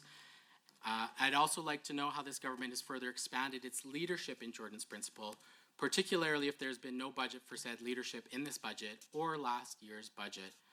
What about expert advice to support those Indigenous languages and culture, or are First Nations and Métis governments only reliant on the ABIF or FNDF? And again, as I mentioned, still have major concerns with the FNDF and what exactly, because the documents, and if that's something that needs to be updated, Minister, I'd ask through you to the chair that perhaps we have that update so nations have that assurance that they will get every single dollar through the FNDF, if that is the case. And I'm thankful for this time to be asking these questions. I'd also like to really quickly turn now to the protocol and relationship agreements that the government has established. Have they established a new relationship agreement, protocol agreement with the Treaty 8? And why specifically they're concerned about doing a treaty-based analysis and working toward a treaty rights approach to government relations? Why has the government failed to do that with Treaty 8 First Nations? And I'd like to end that and turn to the minister to finish his story, but also to answer these questions. Thank you. Minister, go ahead. You have the remaining time. In front of me, so bear with me. So I'm gonna talk about FNDF because you just talked about that again. So Donovan's probably been here longer than anybody, and he's probably the guy that set it up in the first place. And other than the 2% that is used for administration purposes, every penny that goes back to the communities, guaranteed. We can get you the numbers on that if you don't believe me, but that's 100%. That all goes back. And like I say, this year we're hoping that even with the new casino coming online, that we should be up above what we're guesstimating the amount will be. And like I said, that goes back to communities, and it's for mostly for community type projects, community halls, social programs, housing. There's a big issue, as you know, on housing. That's probably one of the biggest issues we got going on First Nations right now, and we're working with the federal government to get us some help on there. But our government has just stepped up in a lot of places, and we've just said the federal government's not stepping up, so we're just going to do it. And our community services minister, he's been doing projects all over. We're just talking with Scott about a project up in Lesser Slave Lake. He's pretty keen on getting some stuff going up there. So there's a lot of issues, a lot of stuff going on around the FNDF and how we can work better with that. We'll go back to the water tie-in project. We're doing one right now for Ermineskin. It's a $39 million project. That's a water line coming all the way from Lacombe up to Ermineskin. That hopefully should be completed this year. The design work's all done, and they're going to be, as soon as the frost is out of the ground, they'll be working on that one. Also on that, the Premier has tasked me to do an asset inventory of all First Nations and Métis communities. So this is going to be a huge undertaking, but she wants to know where the shortfalls are. If we got communities that are short of water, if we got communities that need natural gas. We did a huge natural gas tie-in last year. Where was that one at? Big Stone. Big Stone, yeah. That was many multi-millions of dollars to do a gas line tie-in, and we've got another couple of communities that are looking to do something similar. So we're going to be working with them over the next year, and we want to see where the shortfalls are, because it seems like the federal government is just dropping the ball wherever we go. And so the First Nations and Métis communities are coming to me to see if I can assist them to get their water lines and their sewer systems, everything up to speed. And it's really going to be critical over the next year, because we're such, as you know, up north, and across the whole province, we got a drought going on, and a lot of the reservoirs are low and the lakes are low. Like a lot of the First Nations get their water right out of the lake, so their input where they draw from might have to be lowered. So we're going to have to be watching really closely this year on our water levels to make sure that everybody's got adequate water supply. So that's what we'll be doing this year. We're going to be working on that asset inventory. We'll be reaching out to the First Nations to see, where they're at on their water systems, if their water plant needs to be upgraded or what have you. So, like I say, the Premier has tasked me to move forward on that. So we'll be moving forward on it. Last year, the wildfires was quite an issue for us, and I did where's my tour sheet there? Right. Right here. Right here. So we had a lot of fires all over the province, so, I was up, I'm supposed to be running an election, but I was up north most of the time, working with different communities to make sure that, we didn't lose any more houses than what we did. I don't think this is it. Was it? No. Right here, sir. Okay. Starting with Little Red? Yeah. Denny Tall. Yeah, so we started out, kind of the first part of August, and, I had, the Premier with me, and, we had various ministers up there with us, forestry, and, well, who all else we had? Oh, yeah, addictions, mental health, we had a lot of people, cause we, in, East Prairie, we lost, how many houses did we lose there? 14 houses there. I think another 39 damaged. 39 damaged, and then a couple of years before that in Paddle Prairie, we lost some houses, so, 14 again. cabinets helped us out, and, we went to bat for us, and we did get funding to replace those houses. And I'm happy to say that every one of those houses has been replaced, and the families were back in before Christmas. So we got everybody back in their houses, which was amazing. And it was pretty scary, like I was up there, well, what's the one on the other side of Peace River? That community. Where you were up to Little Red. Fox Lake, oh my God, that was terrifying. I actually got a call in the middle of the night from some friends up there, and they're standing out in the river. There's a wall of flames behind them. This is 2:00 in the morning. Minister, help. Like, unbelievable. So then I called Donovan, help. We actually were able to, we took over, one of those, what was that big plane called? You know, the Hercules. We took over a Hercules, and we were flying it into Fort Chip. Same thing, I got a call from Fort Chip, Minister, help. There's people standing out on the runway. Like, it was like an apocalyptic movie. There's dogs and kennels and people pushing and fighting, trying to get on these little planes. So we were able to get a big Herc up to Fort Chip, if you can imagine. They landed on that little runway, and we loaded everybody up, and dogs and everything, and we flew them out a couple of times, and then we got a call from the mayor of Fort McMurray. He wanted to fly a fire truck in, so I sent the plane out to get a fire truck and fly it in, and then Donovan said, I think we better turn this back over to, but I was having fun with that. We were flying equipment and manpower around all over the place, but, you know what? Not one life was lost. That's the amazing part. Those people up there are so resilient, like, I can't even imagine what it was like seeing a wall of flame behind you, and trying to get out of these communities, and knowing that you're losing everything, like your entire life is being lost. And then we're taking people out, especially the elders, as you know, up there. Some of them have never been out of that community. Like, they live on traditionally like moose meat, and then we take them up to Grand Prairie and Fort McMurray, and the elders are getting sick because they're not used to Costco food, you know. So it was pretty traumatic, and trying to get people back to their houses as quick as we could, and so it was a wild and woolly summer up there. But like I say, not one life was lost. Well, not directly. No one got killed in the fires, so it was pretty amazing. So we've been working really hard with forestry now to beef up the fire guards around the communities to make sure that this doesn't happen again. We've got sprinklers on roofs, some of the materials that they use for houses, trying to make it more fireproof, and working with the communities to make them as safe as we can for this coming year. Hopefully we don't have that same situation again, but we're prepared for it. We put a lot of extra money into it. We're training Indigenous firefighters. Their communities, they've been fighting fire forever. They know what it's about up there to get the job done, and using their methods. So, like, a lot of them were telling me last year they want to go out at night and fight these fires, but they weren't allowed to, because that's the best time to fight them, when it's cooler and they get out there and fight the fires. So I think we trained 40 new Indigenous firefighters this year, and they're ready to go. We put a lot of extra money into our firefighting budget, just in case we do run into a situation like that again. I think we've already got 40 wildfires going up north. They've been going almost 50 now. From last year, though. Jeepers. From last year. Those are hangovers from last year, so, I mean, we're not out of the woods yet, literally.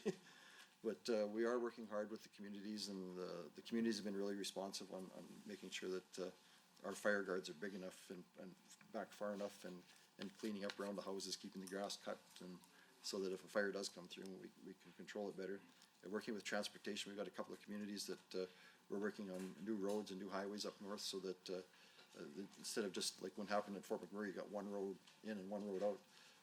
Another one we were so lucky on, but so we're trying to develop extra roads in and out of communities to make sure that if a fire does come through, that they're protected and we can get them out. So a lot of stuff going on around firefighting. Like I say, the Métis settlements especially, like, and you know this on First Nations too, like it's one impossible to get insurance. And if you can get insurance, it's really high because they don't actually own the land, so insurance companies don't want to insure it. If they do, it's crazy stuff. So we've been working on putting together a program for the Métis settlements as to how we're going to help them be insured or self-insured, or just have enough money set aside if we do have a wreck that we got money there to cover it. So, sorry. Minister, we will now go over to the government caucus, but before we do, I'll just make everyone aware that we'll be taking our 5-minute break after this 20-minute block. So, member, would you like to go block or shared? A block, please. Block, you okay with block? Okay. All right, you have 10 minutes to ask your questions. Go ahead. Thank you, Chair. Through you to the Minister. First of all, Minister, I'd like to commend you on your passion and your compassion for the Indigenous peoples, and we're so lucky to have you as the Minister. And I know those tears are real tears because I know you. So thank you so much for your passion. I also want to thank you for being here today to discuss Indigenous relations in the 2024-25 budget and to answer some of the committee's questions. I want to commend you for the excellent work you've been doing over the past number of years. I know that the Indigenous people and all Albertans really appreciate all the work you do, and we all do, to build a better future. Indigenous relations, along with the rest of Alberta's government, has committed very heavily over the past few years to walking the path forward towards reconciliation with Indigenous peoples. I see that Indigenous relations overall budget has decreased by $10 million. Can you explain the decrease and how you plan to continue creating a prosperous future for Indigenous peoples in Alberta? And also, after reviewing your 2024-2027 business plan, there appears to be a number of changes. This is to be expected to some degree with the supports and commitments in place, constantly evolving and updating. Can you explain some of these changes throughout the plan, and specifically why there are new performance measures included this year? I see under line item 2 of the estimates that operating expense for First Nation and Métis relations will see a modest increase year over year. This funding is to be used towards establishing effective relationships, legislation and policies and initiatives for Indigenous governments and organizations, and administering the Métis settlement legislation. I think all of us around this table can agree that establishing and maintaining relationships with Indigenous governments and organizations is and should be top priority for any government, and I want to thank you, Mr. Minister, for your great efforts in this regard. What are some of the accomplishments over the past year that your ministry has achieved? And I know you've given a few, but I'd like to hear a few more in terms of creating and building these fruitful relationships and partnerships with Indigenous communities and organizations. And I know you have many, many stories, and they're all very good. How will this increased funding help your ministry's efforts going forward, and what specific initiatives will it be used towards? And then now the questions I have for you are about Indigenous women, girls, and 2S plus people. This government has made a strong commitment to address the crisis of missing and murdered Indigenous women and girls. The high rates of violence against Indigenous women, girls, and Two-Spirited plus peoples continue to be of great concern for this government. This issue is extremely sensitive, complex, and is impacted by a multitude of factors. Therefore, I'm wondering, what real action your ministry is taking to address the crisis? And then also the missing and murdered Indigenous women and girls and 2S plus people crisis has been front of mind for this government, and you have worked hard, hand in hand with a number of organizations and partners to address this issue. In their pursuit of key objective 2.3, which seeks to establish and strengthen relationships with organizations that serve Indigenous women and 2S plus people who face significant challenges in their day-to-day lives due to their gender and sexual identities. How is your ministry strengthening these relationships?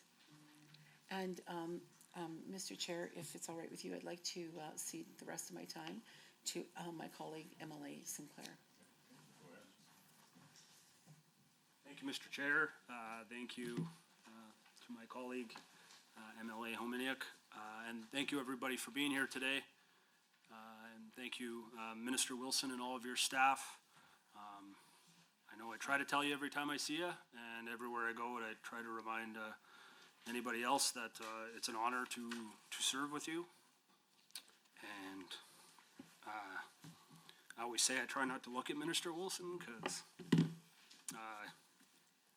anyway, I have a hard time keeping it together, and supposed to be a big tough hockey guy, but these issues hit very close to home for me. So I do have some questions on Indigenous women and girls and two-spirited people as well. I would just like to, briefly make mention of some of the topics that got brought up already, and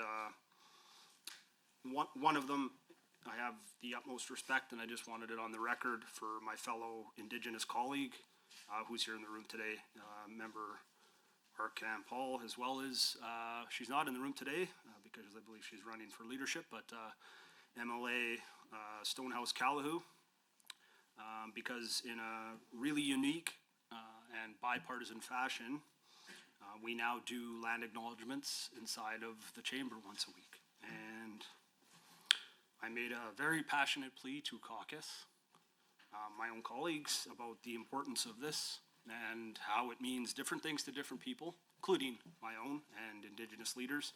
But the importance of it, at the end of the day, of making people like me feel welcome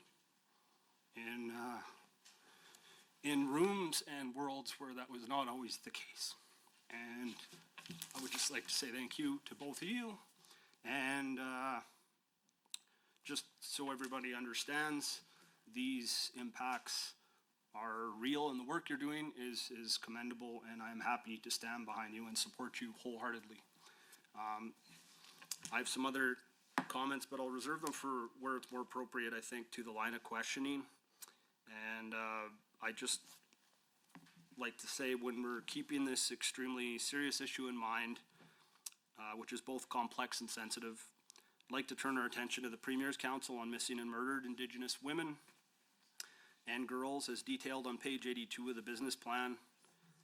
This public advisory agency provides independent advice to and monitors actions taken by government to prevent violence and increase safety and economic security for Indigenous women, girls, and Two-Spirit Plus people. My first question would be, could you expand on why this council is so important in our government's continued effort to promote the health and safety of Indigenous peoples? And a second one would be the key objective 2.3 from the ministry business plan for 24-27 is to implement and support government actions guided by the Alberta Missing and Murdered Indigenous Women and Girls Roadmap to prevent violence and increase safety and economic security of Indigenous women, girls, two-spirit, lesbian, gay, bisexual, transgender, queer, questioning, intersex, and asexual plus people. I see that over $7.7 million have been allocated for Indigenous women's initiatives in 24-25, an increase from the almost $7.4 million that was budgeted last year. This funding will provide secretariat support to the First Nations and Métis Women's Council on economic security, and also support Alberta's response to the national inquiry into missing and murdered Indigenous women and girls. So this is a two-parter. Minister, can you please speak to your ministry's efforts to address key objective 2.3, the steps this government's taken to prevent violence against Indigenous peoples going forward, and particularly Indigenous women and girls, and how this $7.7 million of funding will help support these efforts, and what specific initiatives will it go towards? And lastly, staying on the issue of protecting Indigenous women and girls from violence, I have a more technical question regarding metrics. I'd like to refer to page 83 of the 24-27 business plan.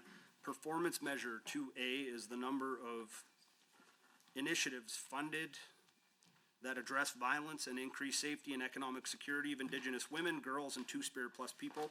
The metric is described in further details as identifying the number of projects funded by the Community Support Fund, or CSF, which has the primary objective of addressing violence and increasing the safety and economic security of Indigenous women, girls, Two-Spirit, lesbian, gay, bisexual, transgender, queer, questioning, intersex, and asexual plus people. There's a target of 20 projects to be funded in 24-25 to be increased to 22 in 25-26 and to 24 in 26-27. My question here is, how many such projects were funded in previous years, and if there are any specific action the ministry is planning to ensure this target is met? And as far as measuring the success of the ministry's initiatives to protect Indigenous women and girls is concerned, I am curious why this particular metric was chosen. It seems to me while the number of funded initiatives may be a good baseline metric, it doesn't necessarily consider how successful these initiatives are, how many people have been helped, and how other outcome-based information, how other outcomes-based information. Is the ministry tracking the success of these programs in addition to the number? And what can you share in this regard? And again, I appreciate all the work you guys are doing. It is both heavy and stressful and difficult. And I have much more to share, but I'll use it in my other block. So please continue the work that you guys are doing. And I deeply appreciate it. And look forward to helping any way I can. Thank you very much, Minister. Appreciate everybody's time here. And I appreciate my colleagues. Thank you. Member, you have 10 minutes to respond, Minister. Thank you so much. And thank you for the questions, and I'll try not to look at you. We're quite a pair. Jackie, first I'll get into your questions on our budget. So we are maintaining or increasing spending in all areas under our direct control. I think I talked about it earlier on the why there might be some decreases in the FNDF, but with a second straight increase to the Aboriginal Business Investment Fund, our initiatives are going strong, and we're going to continue to work as partners with Indigenous people. So we have doubled the ABIF over two budgets to $10 million this year. So it can keep supporting Indigenous community-owned businesses and creating jobs and improving social outcomes for Indigenous people across the province. The new programs we created last year, the Indigenous Reconciliation Initiative and the Community Support Fund, will continue to support meaningful, effective, Indigenous-led initiatives with more than $7 million in annual funding between the two programs. And this kind of goes back to your question too, Brooks, on what we're doing around reconciliations. So we're also giving the Indigenous Opportunities Corporation, this is our big one, the ability to hire more employees so it can realize the full potential of its expanded loan guarantee capacity, which is increasing to $3 billion this year, triple what it was last year. And what we're looking at doing, we started off as like oil and gas, renewables, forestry, and mining. And then as we got moving along with it, we're getting more of the First Nations, and maybe people are saying, well, what about transportation and what about agriculture? Agriculture is a big one, and tourism. That's probably one of the biggest ones I get questions about. Telecommunications. As you know, once you get up north of Edmonton, people don't realize that Mr. Google doesn't work up there so good. And we really saw that during COVID. Like, it's easy if you're in one of the bigger cities for the kids to go online and do their schoolwork, but you get up north, you got to drive to the nearest Tim Hortons so the kids can get online to do their schoolwork. So we're working really hard on those projects.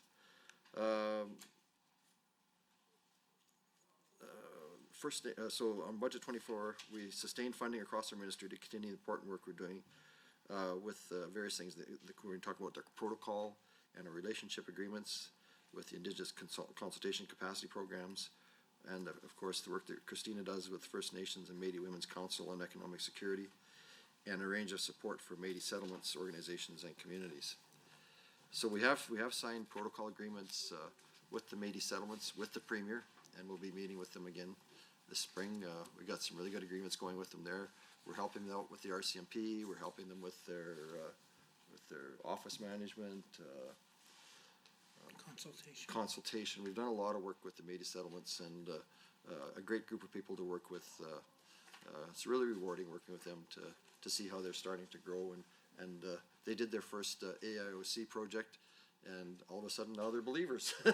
So we've got a whole new group that's interested in doing projects with us there too. There was a decrease of 10 million. I talked about that before because of the capital plan funding from the federal government this year. They dropped that funding. Hopefully they put it back in again. So that was 8.9 million.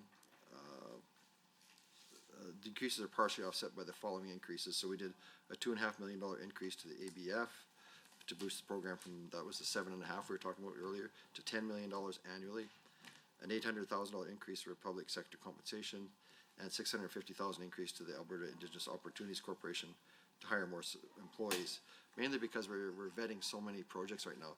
They tell me they're actually, every day, there's at least one new major corporation.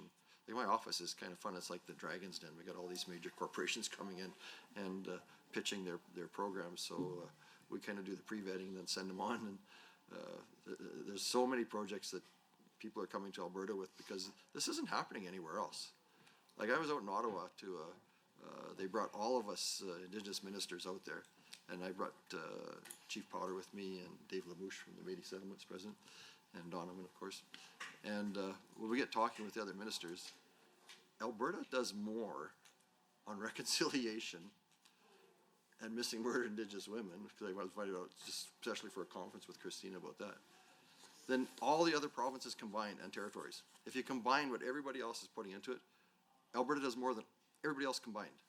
So I'm pretty proud about what we're doing here. We're doing an amazing job, and all the other First Nations and maybe people across Canada are looking at us and saying, hey, how do we get in on this? And some of the provinces are starting to copy us now. Is it, who's the latest one? Saskatchewan. Oh, that's right. And BC are both starting a smaller version of what we're doing on the AIOC, but they see the value in it. I was actually out talking to the BC minister, and I was telling him about all our different programs, and he's looking at his staff. Why aren't we doing that? Why aren't we doing that? And they're taking notes, and so it's, I guess being copied is a good form of flattery. So it's pretty fun to be part of that. We talked about our business plan. So we are collecting data on how we are moving along. So our performance measures help gauge how the department is achieving its strategic goals. So the new performance measures are the number of jobs, permanent jobs, by the Alberta Business Investment Fund, and the number of Indigenous initiatives funded by that address violence and increase safety and economic security for Indigenous women, girls, and Two-Spirited Plus people. So we worked with Indigenous communities to identify that data and review each program on an annual basis. And I talked about some of the jobs we created. Was it over 800? Yeah, over 800 just with the ABF program. So you can see that we are doing a lot of good stuff there. I think your other question was on how this increased funding help our ministry. So I'm proud to say that Alberta's government has signed several new agreements with Indigenous communities in recent years. So we did do the Blackfoot Confederacy, so we've got an agreement with them, and we have tables set up as to how we can work. And that's why when we set up these tables, it allows us to get the people that do the work behind the scenes to get together with the technicians from the First Nations and Métis communities, and then maybe we've got a health table. So we put our people together with the health department, and they can work on their initiatives they want to move forward there. It might be a transportation table, and so we can work together there. And so we've got that table set up with the Blackfoot Confederacy. We've done one now with Treaty 6. We literally had, I think, all but maybe one minister there with the Treaty 6, and we had all the chiefs. Maybe one chief might have been missing. I think I've never seen so many ministers and chiefs in a room. It's like herding cats to get everybody there. But we did get everybody in the room, and it was I'd say one of the best meetings that we've had with the First Nations to move forward on their agenda. So, and my good friend Leonard Saddleback was he said the prayer, and he started it off. He says, and I understand enough Cree to know what he was saying, and he said, Chiefs, he says, you wanted to be at the table. Take advantage of this. Look around you. You've got ministers sitting beside you all around this room. You've got the Premier here. Take advantage of this moment. It was so powerful, it set the tone for the whole meeting. So I was really impressed with his prayer that he gave us there. He's a dear friend of mine. Oh, I don't forget what I was even talking about. But anyway, so we have signed those agreements. Treaty 8, we don't have a protocol agreement with them. I think that was asked earlier. But we do have, they've got different groups, tribal councils. They seem to like to work better that way because it more focuses, because there's so many, I think 23 First Nations in Treaty 8. So they like to work together with the groups that they've already got these trusted agreements with. So that's the way we're working with Treaty 8. We have several different memorandums, MOUs of understanding how we work with the Treaty 8 folks up there. We talked about Indigenous women and girls and two-spirited people. This is a big one. This is Christina's, she's kind of walking me through this path, and thanks for all the hard work you do there, Christina. So we are committed to ensuring Indigenous women and girls and two-spirited people are treated with dignity and respect and live in safety and free from violence. And we recognize the root cause of violence against Indigenous women and two-spirited people are complex. So what we've done is we've put together a roadmap, we call it. It's a path forward as to how we're going to address that complexity. And the roadmap takes a comprehensive approach to address and prevent violence and increase safety. Have I got a copy of that roadmap here? And so one of the first things when we did our own breakdown of the national calls to action for missing word Indigenous women. Christina was our lead on that. And one of the first things that came out of that was they wanted a Premier's Council. So we did that right away. We set up the Premier's Council. We've got Indigenous women, we've got two-spirited people, we've got Métis ladies, we've got a Dene lady, Inuit. So we kind of did a cross-section across the province. And the Premier's already met with them a couple of times. She loves meeting with them. They're a great group of people. They've got some good ideas. We were just at a conference out in Ottawa with Christina, and they actually changed the date so that I could go and speak to them there, because we've done so much work on it. The rest of Canada and the federal minister wanted to hear from us on how we're moving forward. So that was a lot of fun. Thank you very much, Minister, and I'll just remind you, I know you like operating on a first-name basis, but if you could refrain from using first names, that'd be great going forward. So this concludes the government members' first block of questions. We will now take a 5-minute break, and we'll come back at about 12 after. So have a 5-minute break, and away we go.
However, the speaking times will now be reduced to 5 minutes.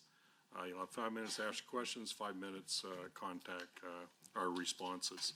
And this time you can't cede to any other member. And if you don't use your full 5 minutes, then your time is lost. So we'll, just so we understand that. And we'll just go back and forth as we go. So we will start with opposition member. Go ahead. Thank you, Mr. Chair. So I want to just go back to some of the questions that I don't think were properly answered in my first round of questioning in my first blocks. In particular, I think the minister mentioned that there was some money towards insurance and there was conversations with the Métis, but there's no direct dollar amount that I can see in any of the documents in either the estimates or the business plan for that work. There is recognition that there is going to be engagement, but would love for the Métis to have confirmation of what that money is going to look like.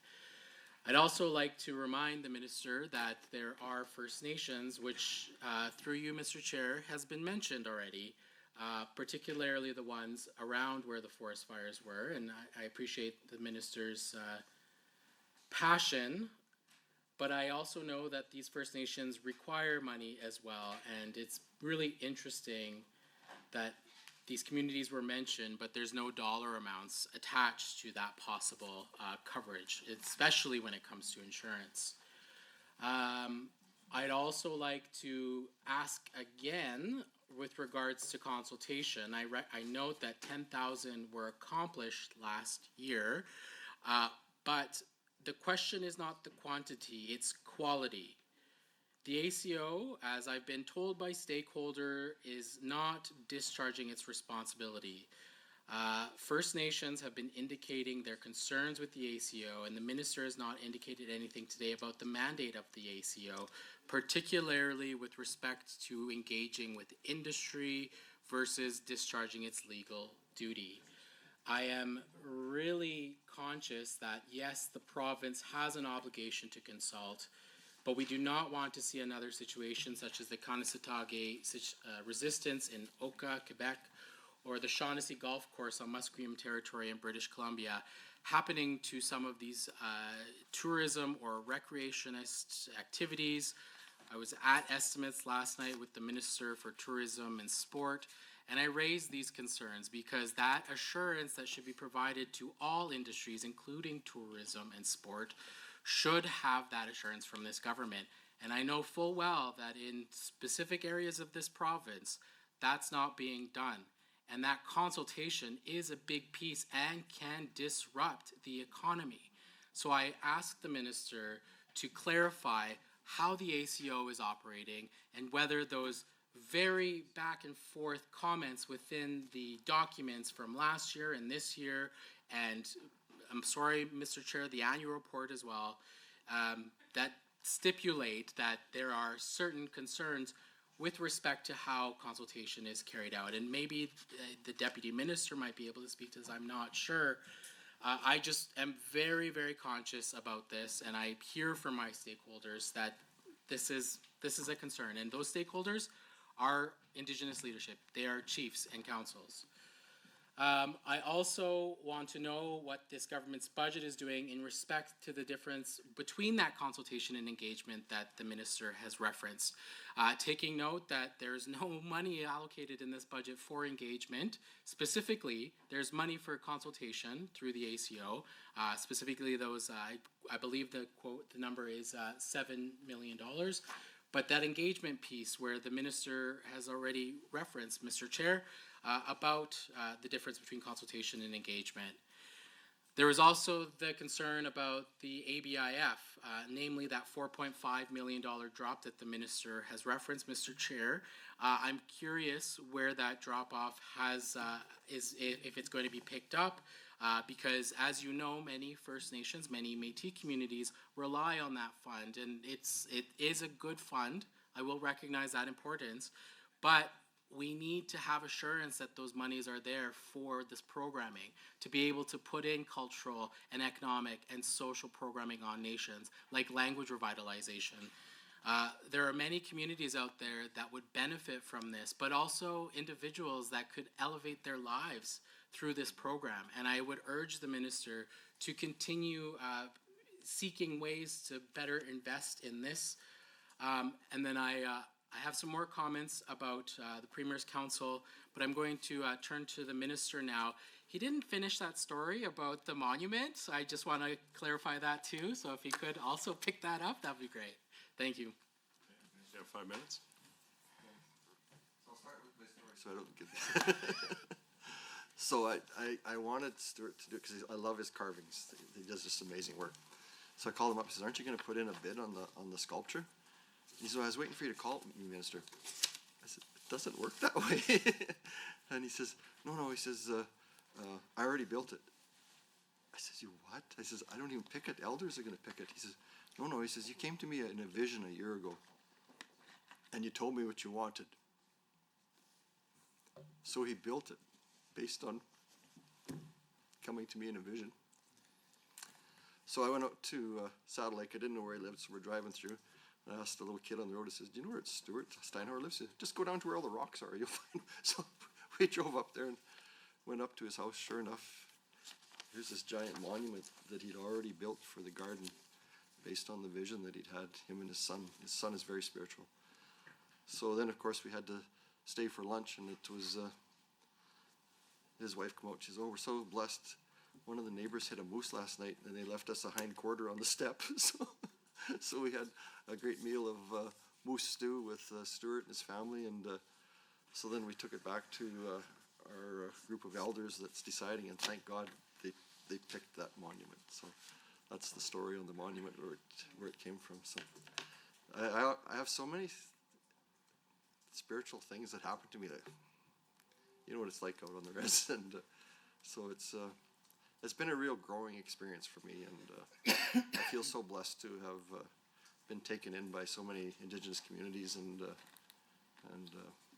just treated like one of their own almost, you know. So it's been a journey for me, to be honest with you, and I've grown a lot over the years. So I want to talk about fire damage on First Nation land. So that first call has to be to the federal government, because that is their responsibility. And so we worked very closely with the federal government when the fires are going on. We were in constant contact with them, and most of those houses have been replaced as well. Wherever there was a shortfall, like I say, for moving people or whatever, we just did it, because the Premier made it in my mandate. Jordan's principle comes into effect. So Jordan's principle, it doesn't matter, like if a kid is sick or whatever, we're not going to worry about who's funding it. We just look after it, and we deal with the funding afterwards. So that is right in my mandate, to always apply Jordan's principle wherever possible. So we take that very seriously, and we just get stuff done, and then we worry about who's paying for it later. Tourism, I got to talk to you a little bit about tourism. So I love tourism projects.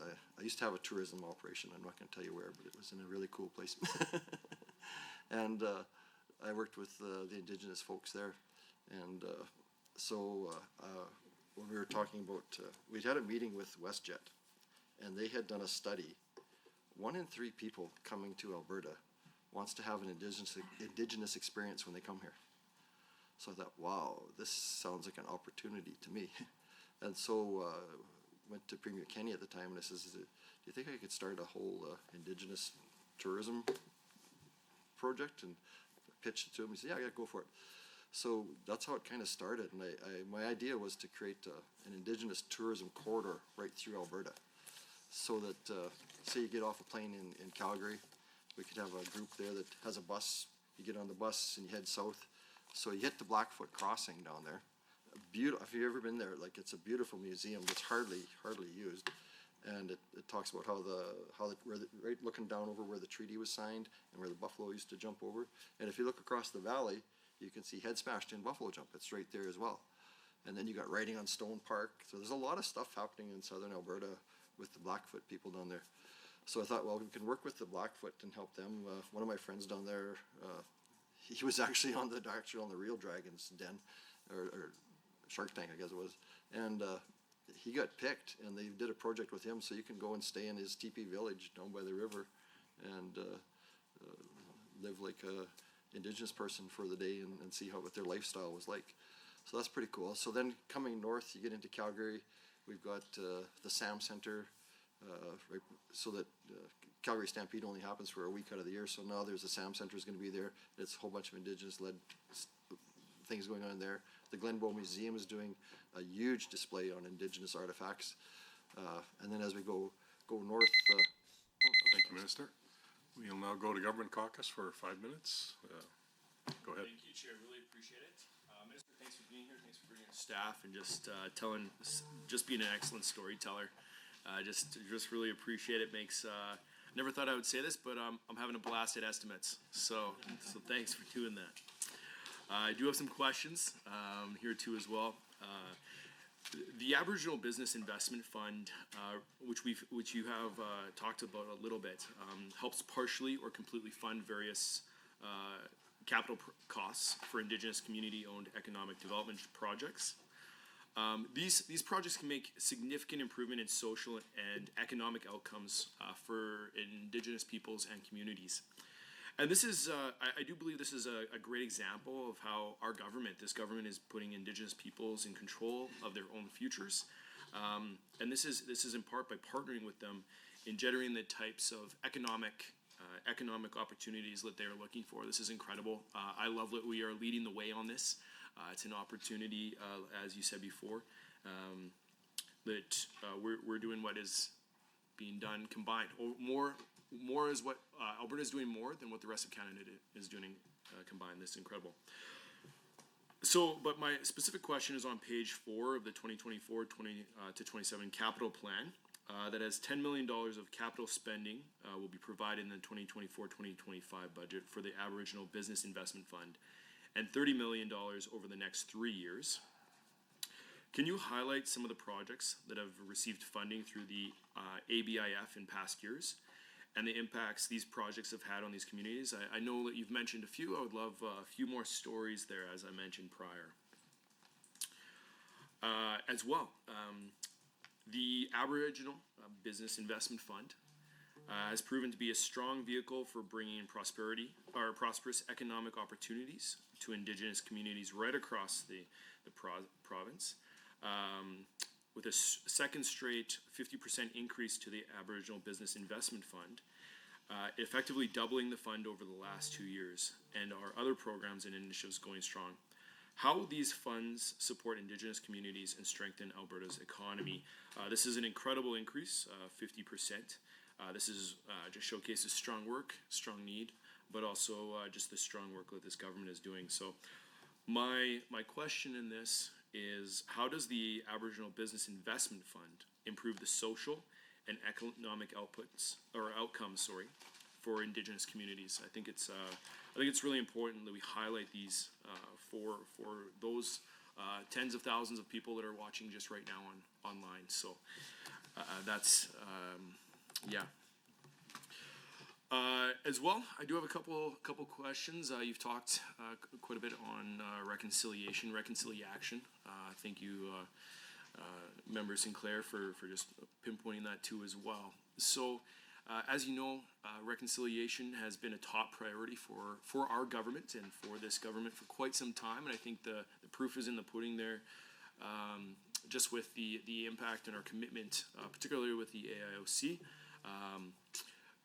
But we do have a government-wide commitment to walking alongside Indigenous peoples to a brighter, safer, and more equitable future for everyone. This must be front of mind for this government as we walk the path towards this reconciliation together. You know, we're hand in hand with Indigenous peoples, and we're leading the way, as I've said. So my question in this one, with progress being made on all fronts, such as education, we have justice, we have health, we have mental health and addiction, and there's much more to name. Can you, Minister, point to some initiatives in place to advance reconciliation? I think this is a really important one to pinpoint, showcase, and also bring some clarity onto as well. I have a couple more questions here too as well. So Budget 2024 maintains the funding for protocol and relationship agreements between Indigenous communities and Alberta government. Can you please tell us about your relationship with Treaty 6, the Blackfoot Confederacy, and G4, and what you are working on to improve these relationships? And further, can you explain how this impacts protocol agreements? And at that point, I'll turn this back over to you, Minister, and give you that extra 16 seconds to tell another story. Thank you so much, member, for the time. Appreciate that. I'm gonna kind of tie stuff with some of the questions that Brooks I didn't get, sorry, member, questions on. Around the, you talked about ABIF, but I think you meant FNDF had dropped, because ABIF has actually increased. You mentioned ABIF though. No, but ABF has increased, it hasn't dropped, okay? In your The only- comments, sorry, your comments you made, sorry. So ABIF has increased, so we're at $10 million there from 7.5, so we're up $2.5 million there. And then, so FNDF is the one that dropped a little bit, but that's just an estimate based on how much people gamble. So if you don't want to see that drop, hit the casino and throw some money in the slots and we'll be fine. And plus, like I said, we've also got a new casino coming online, which should bump our prices, and we'll know in next quarter probably better where we're gonna sit. So we're using a very conservative number right now, so we'll see where we end up there. So that was that one. Now on your question, you asked about ABIF as well, some of the projects that we've done. So a big one was with Big Stone Cree Nation, that's $750,000 to support the purchase of various pieces of heavy equipment for their gravel pit business. They got a really good business going up there, because they got a big gravel mine. And so they're not only doing their roads, but they're contracting out, and it's been very profitable for them. Plus, it's creating a lot of employment for the people up there as well. I talked about the Louis Bull Casino. So that was $515,000 this year, $250,000 the year before. They're actually hiring right now. They told me they want to hire, I think it was up, it says 30 in here, but I think it was 80 people they're hiring right now, because they want to be opened up for 1st of May. So if you want to be a casino manager, it's a good job for you. And so it's not going to be just for Indigenous people, because it's going to help it's gonna help with the farm community out there, you know, kind of a second job, and people from Wetaskiwin and the Louisville First Nation is right there, but we've got 4 First Nations, all kind of contiguous boundaries there. So it's gonna be a great spot to create employment in that area. Tsuut'ina Nation, the Redwoods Meadow Golf Club, any of you golfers out there, they're putting a big addition there, $750,000, we're helping them with that. The Athabasca Chippewa First Nation, $735,000 to support a high-pressure water blasting business and the expansion of a mobile field service team. And that's anticipated to create more job offers and additional revenue for the community.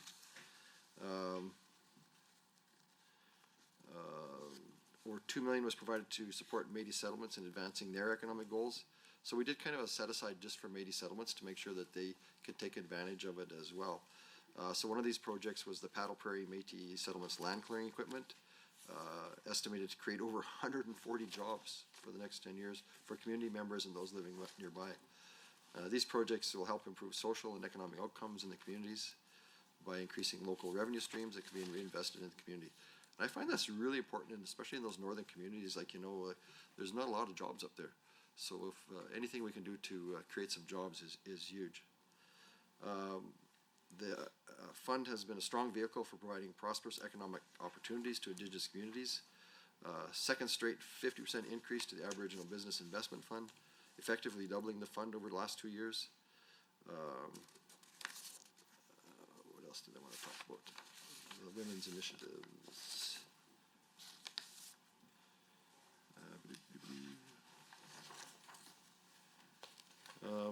Number 11. Oh, reconciliation. Okay, yeah. So, like I say, that's been a cross-ministry thing. I came up with this. Let's see where we can take reconciliation across the whole of government.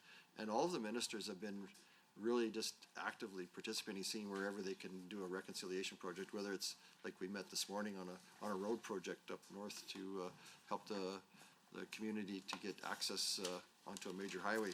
Instead of going 22 miles on a beat-up gravel road, they're going to have a direct access to a major pavement. And Justice is doing projects where we'll set up a court right on the First Nations. So, as you know, transportation is a huge issue and so people are missing court dates, and so we're gonna set up a court right in Musqueam so that people can walk down to the courthouse if they have to, and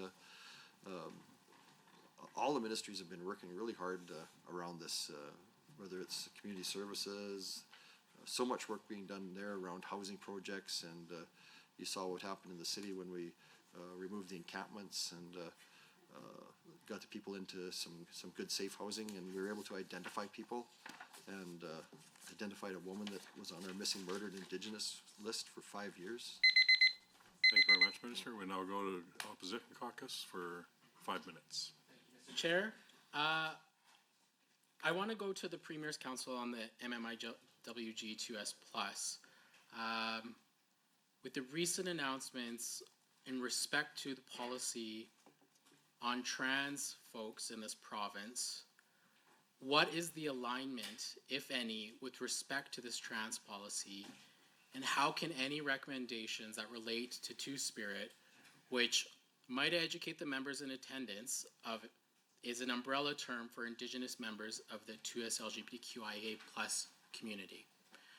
I think it's important to know what that council and what the roadmap will outline with respect to trans folks, because Two-Spirit Indigenous folks also include trans Indigenous folks.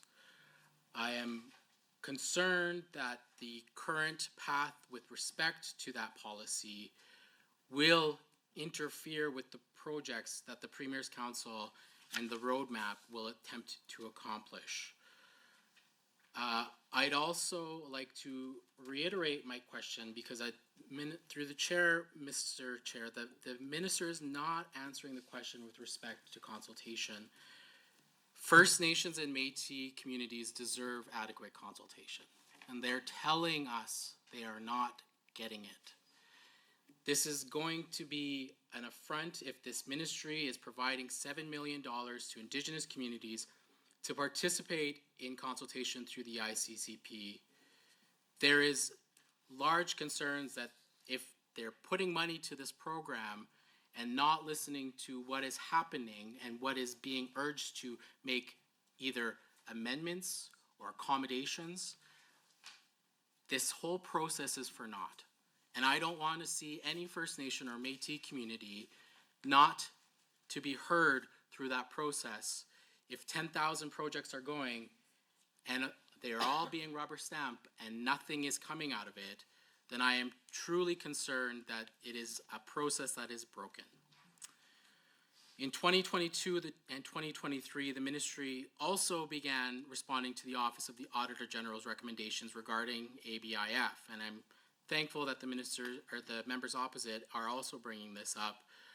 My question is, how is the program intake period and new performance measures developed, and have there been a review of the updated guidelines? And how is the government making sure that Alberta's Indigenous communities are aware of programs meant to assist them and ensuring accessibility to these funds? Mr. Chair, I'd like to call point of order 23C. The member opposite is persisting in the needless repetition of the same question that the ministry has already provided an answer to. Although maybe he hasn't got the answer he's looking for in his opinion, I believe how much consultation is being done is a subjective one, and it's tough to measure. And this is the opinion of possibly some stakeholders, none of which are itemized and properly able to put a number to. And we do believe the minister has answered this question already multiple times. Even if the members opposite disagrees with the amount of consultation done, there's no proper way for us to measure this. And we believe it's been asked and answered. This is obviously not a point of order. The member has the right to use his time as he sees fit.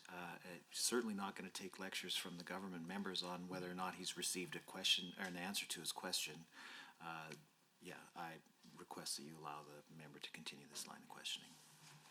I would rule on this, I guess when the answer time comes, the minister could focus on that one question and answer it one more time, and then we'll leave it at that, but go ahead. So in terms of these INAC transfers, which have been dropped, and the minister has mentioned that this has been because of federal responsibilities, which is fine, and the 2024-25 estimate being 105,000. I'm just curious what the breakdown was of the annual INAC transfer for this budget and from 2023-24. I'm also asking for this to be communicated to the public, but if not public, then at the very least to Indigenous leadership. Will the minister commit to being transparent with Indigenous people in Alberta about the money it receives from the federal government on their behalf? Will Indigenous people in Alberta who deserve transparency from this government, especially when it receives federal dollars for programs that should and could be carried out by nations themselves? How does the ministry communicate to Indigenous governments and representative organizations who also receive transfers from INAC what that money is allocated towards? Mr. Chair, the provincial government in last year's budget received substantial monies from the federal government. One program that is carried out by this ministry is the Employment Partnerships Program. I've personally been benefited from programs similar to the ISETS program funded by the federal government, and arguably would not likely be here today without this important program provided to Indigenous peoples in Canada. My question relates primarily with regard to why the province is even involved in that program when nations such as my own have the capacity to carry out said programs. And does the minister have the express authorizations from the nations which are served by the organizations which are allocated dollars in 22-23 and 23-24 to operate these programs, and if so, which? And so given that the monies received from the federal government through investing in Canada infrastructure were received last year in an amount of roughly $11.6 million, and that budget 24-25 has estimated $0, can you please confirm why that has changed? I know he mentioned that the federal government dropped the funding entirely, but would love more details on that and why there is no confirmation of ongoing funding from the feds. What happened when the projects were stalled, as mentioned, given the $1.8 million decrease in budget 2022, and do nations lose out because of these delays? Was this delay at all caused by the province? And further, can the minister explain today why the provincial government agreed to receive these monies rather than stepping aside to give the monies to Indigenous nations who are more than capable to allocate them on their own for their own infrastructure needs? Thank you, member. Minister, go ahead. I'll just answer one, and then we're getting into the consultation stuff. So my daughter and her wife are two-spirited. So I have, and several members of my family as well. So I understand the issues around that. I've had several heart-to-hearts, and my daughter was bullied quite badly in school, and I actually feared for her life. But she found a great partner, and thank God, I just love her to death. And now they've got a little fella, so I got a new grandson as well. So I understand where you're coming from, and our government is only coming from a place of love on this, and we're just trying to give the parents some rights. The new policies that Premier Smith announced are intended to reflect that youth and puberty can be incredibly challenging in one's life, a time when everyone struggles to find out who they are. And Alberta's government wants to build an environment where young people's families are included in the conversation, and where doctors and medical professions are readily available to support them. I'm going to turn the consultation part over to Donovan, and you can maybe explain it better than I did. Sure, thanks, Minister, and thanks for the question. And I'm happy to try to set the record straight, because Alberta has one of the most robust, if not the most robust, consultation regime in all of Canada. As the Minister said, we administer 10 to 14,000 consultation activities on an annual basis. I have a team of about 45 staff who undertake consultation, and the Government of Alberta has a really important role to play in consultation. On the one hand, we have proponents and resource industry who want to undertake responsible resource development on the landscape, but treaty rights, the ability to exercise treaty rights to hunt, trap, fish for food, and harvesting practices, we also include that those rights and those harvesting practices have to be respected by proponents, by industry. So the Government of Alberta's role is to play that trusted advisor, that mediator in the middle, where we administer a very public-facing consultation policy and guidelines that is on our website. And our job is to ensure, as I say, that the exercise of treaty rights are faithfully practiced here in Alberta. And for Métis, it's harvesting practices as well as cultural and harvesting practices. And I can assure you, I mean, I remember Oka vividly, and I can assure you there will be no Oka here in Alberta. The government respects treaty rights. The government respects harvesting rights of First Nations and Métis, and the policy reflects that. And as I said, I've got a team of 40 or 45 people who spend their career on ensuring that that sweet spot, that trust in the middle is arrived at between industry and between First Nations and Métis settlements. And the 110,000 that we provide for consultation capacity is really just that baseline core capacity that's provided. Industry provides consultation funding on top of it, but the government sort of provides that baseline. So we ensure that every single First Nation in Alberta, all Métis settlements have a baseline of consultation capacity at their disposal. They can come to the ACO for assistance and for advice, which we dispense on a very frequent basis. We have consultation advisors and regional leads who work really closely with all of the nations and the settlements to ensure that treaty rights and harvesting practices are respected, culture is respected and not trampled on by industry, and it certainly is not the case. So I believe, as the deputy of the department, that we discharge that legal duty to consult in a fair and an expedited manner as well.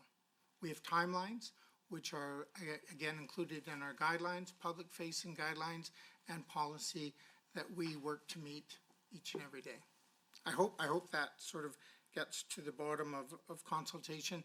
We take it very seriously in the department and in the government. I think we're just about out of time. Yeah, I think you're out of time, yeah. Thank you very much. We'll go over to Government Caucus for the next set of questions for 5 minutes. Thank you, Mr. Chair. Thank you, Minister, again, for your fulsome answers and your storytelling as well. I'm going to circle back to the AIOC, even though it's already been chatted about a little bit. I just think there's some specific items and stories that maybe we could be a little bit more specific on.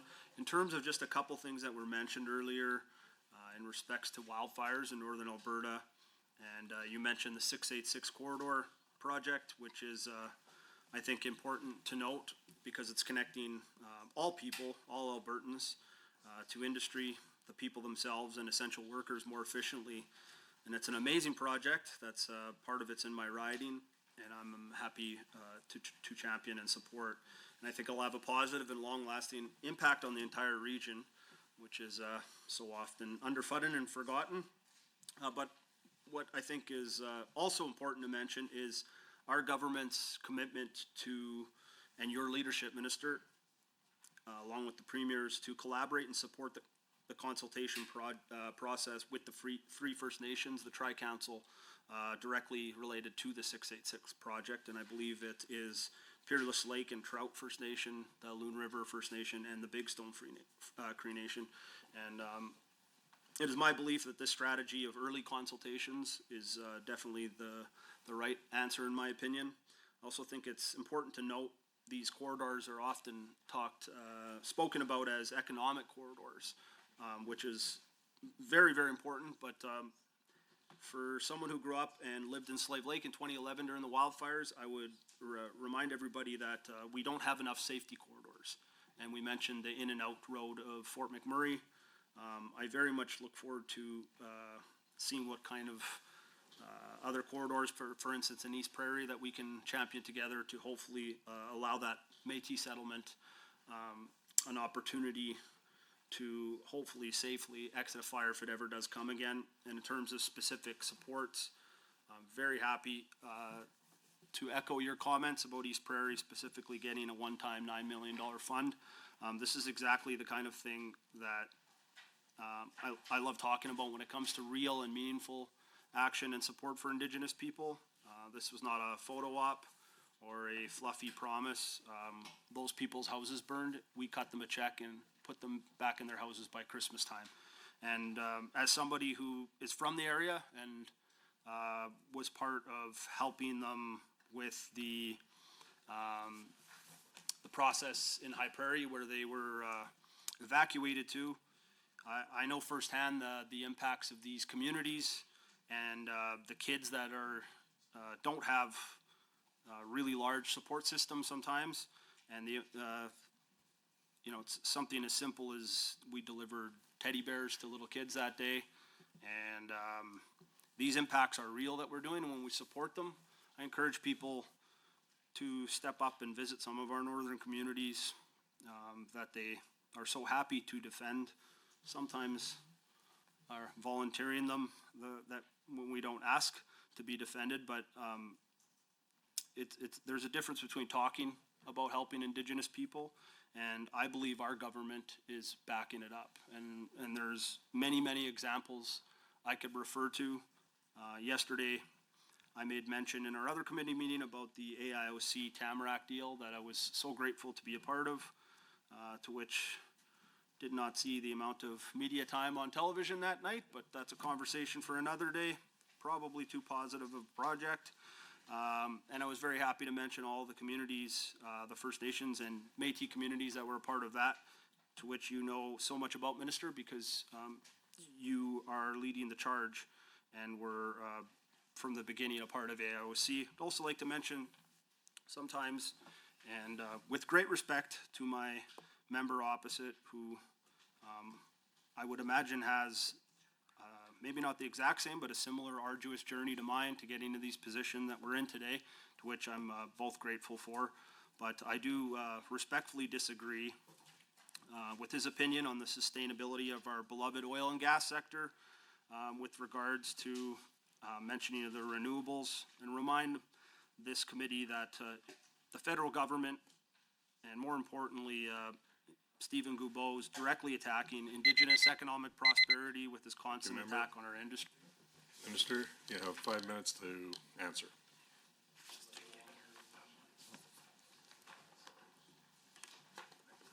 My turn? Thank you. Thank you for the question. I appreciate all the support always that I get from you. It's fun getting to know you. We talked about some highway projects, and that's goes back to our.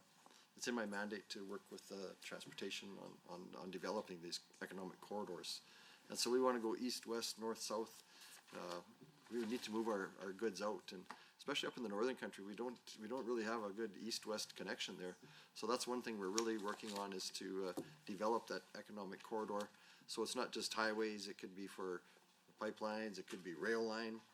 That's what we really need up there, or power lines, or and full partnership with the Indigenous folks up there to make sure that they are partners with us in prosperity. It's going to make everything run smoother and if they're the ones that are deciding on where it's going and how it's being built, we're not going to get into trouble with going across a sacred ground or somebody's berry patch or graveyard or something. So we want to be working very close with Indigenous people and make sure that when we do these corridors that we're going in a spot where we're not impacting and creating some environmental issues up there. So thanks for bringing that up. It's that's going to be one of our most important initiatives going forward, especially for up in the Treaty 8 area, because it's tougher to get some, especially on the west side, to get some projects that work good for the AIOC. But we do, like you say, we do have some good ones going right now. We did, of course, the first one was the Cascade. I talked about that earlier, the Cascade Power Plant. That's very soon going to be in full operation. We're going to be providing 8% of Alberta's power. We had 6 First Nations in that. We had Alexis, Enoch, Kiyuan, O'Cheese, St. Paul, and the Whitefish were all partners in that plant. That was one of our first projects, and there was a couple of First Nations that were the lead on it, and I asked them, I says, can you help out some of the others that maybe don't have the business acumen that you do to move forward? And they said, of course we will. We'll help out our brothers. And so instead of just being a couple of First Nations, it turned out to be 6. So that was a really good experience to see everybody working together to make that happen. And then we did Project Rocket. That one was the largest investment of its kind. It's $250 million backstop. We had 23 Indigenous communities working together on that one. There's a whole list of them. I won't go through them, but they acquired 11.5% of 7 of Enbridge oil sands related pipelines. And the pipelines deliver approximately 1.7 million barrels per day. So this is going to be long-term cash flow for these communities. Like I say, it was a game changer, especially for some of the smaller Métis communities up there that don't have the opportunity to get involved before in some of the bigger projects. And even the First Nations, one of the biggest problems we found was you can't take a First Nation land and use it as collateral because it's in the federal government's name.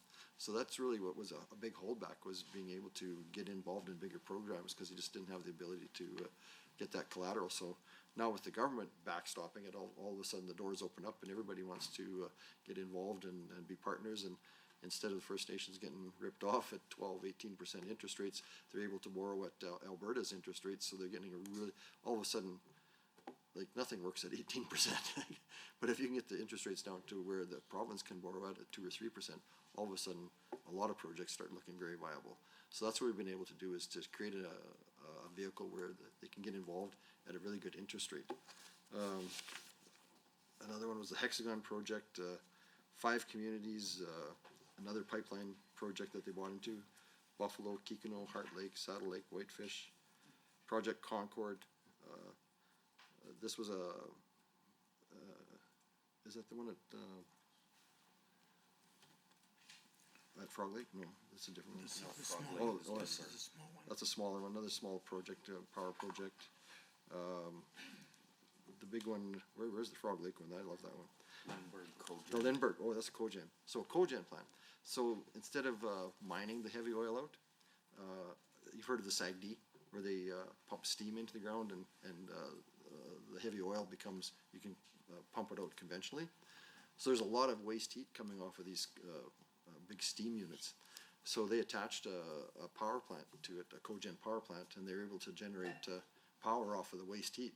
Like a really, talk about a green project, don't get any greener than that. So Frog Lake did that one by themselves. Thank you, Minister. Okay, we'll go to Opposition Caucus for another 5 minutes of questions. Thank you, Mr. Chair. Thank you, Minister, for the answers. I still have a few questions that I'm not quite answered, but I'm going to turn to another one so I don't get a point of order from my member across the way.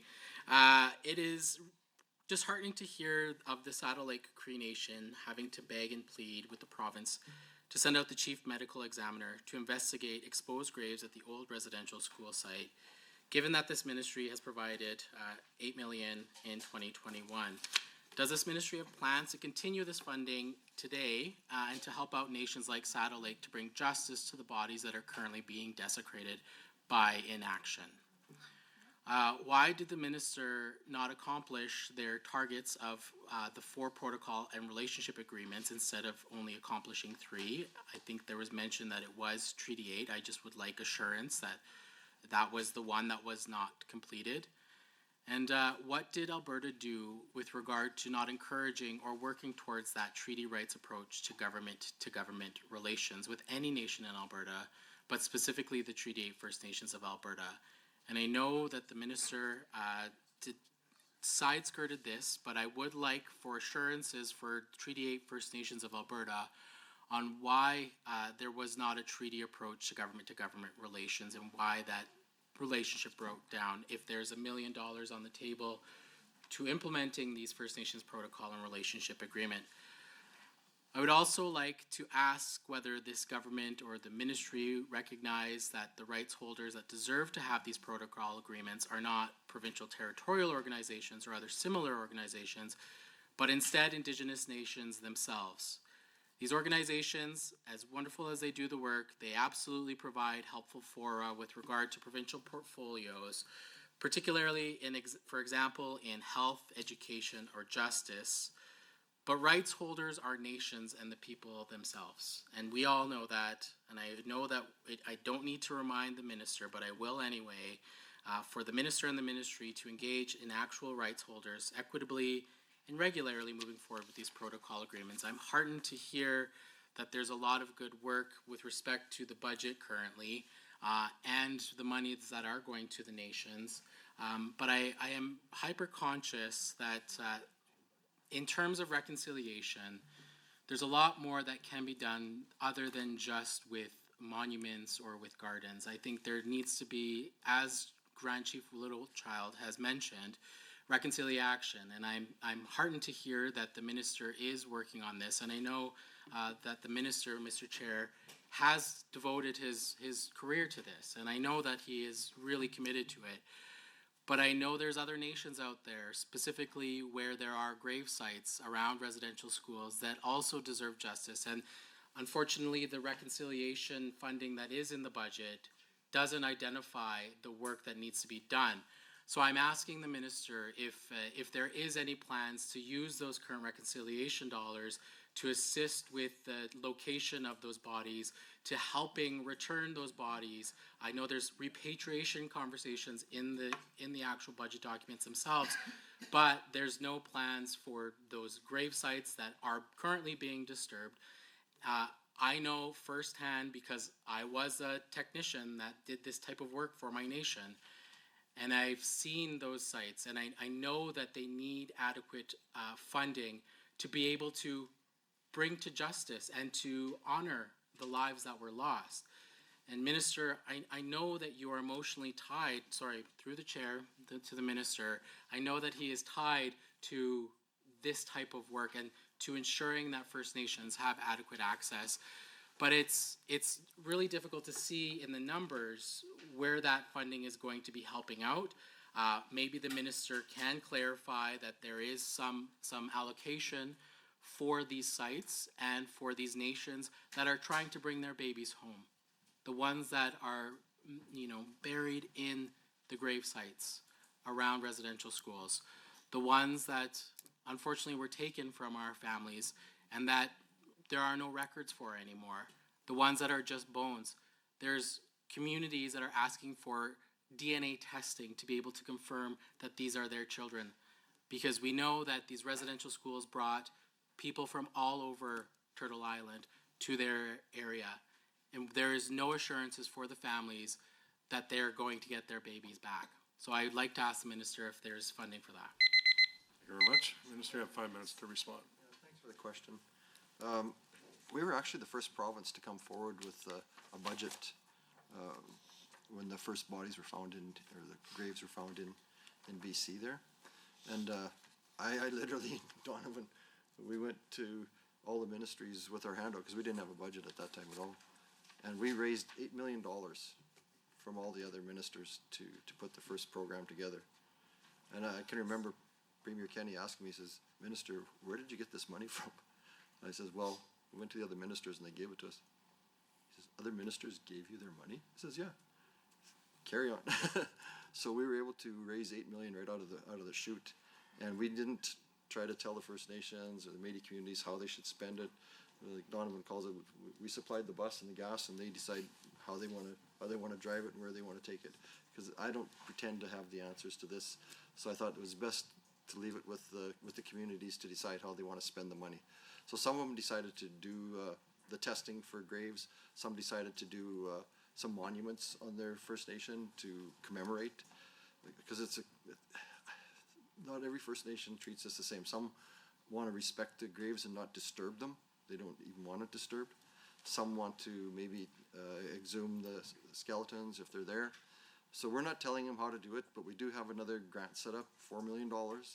Again, we're not telling them how they should spend the money, what they should do it on, but the grant is there to can use it however they want for reconciliation. Like if they want to do more testing, however they want to spend it, but we're not dictating you spend it for this, you spend it for that. We've just provided the money and the vehicle. They can drive it and decide how best to use it.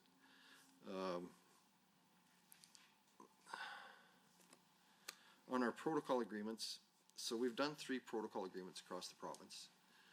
Very successful. And like I say, that gives the technicians the opportunity to work with the technicians at the province level. And we let the First Nation group or the Métis group decide what are their big aspirations or priorities.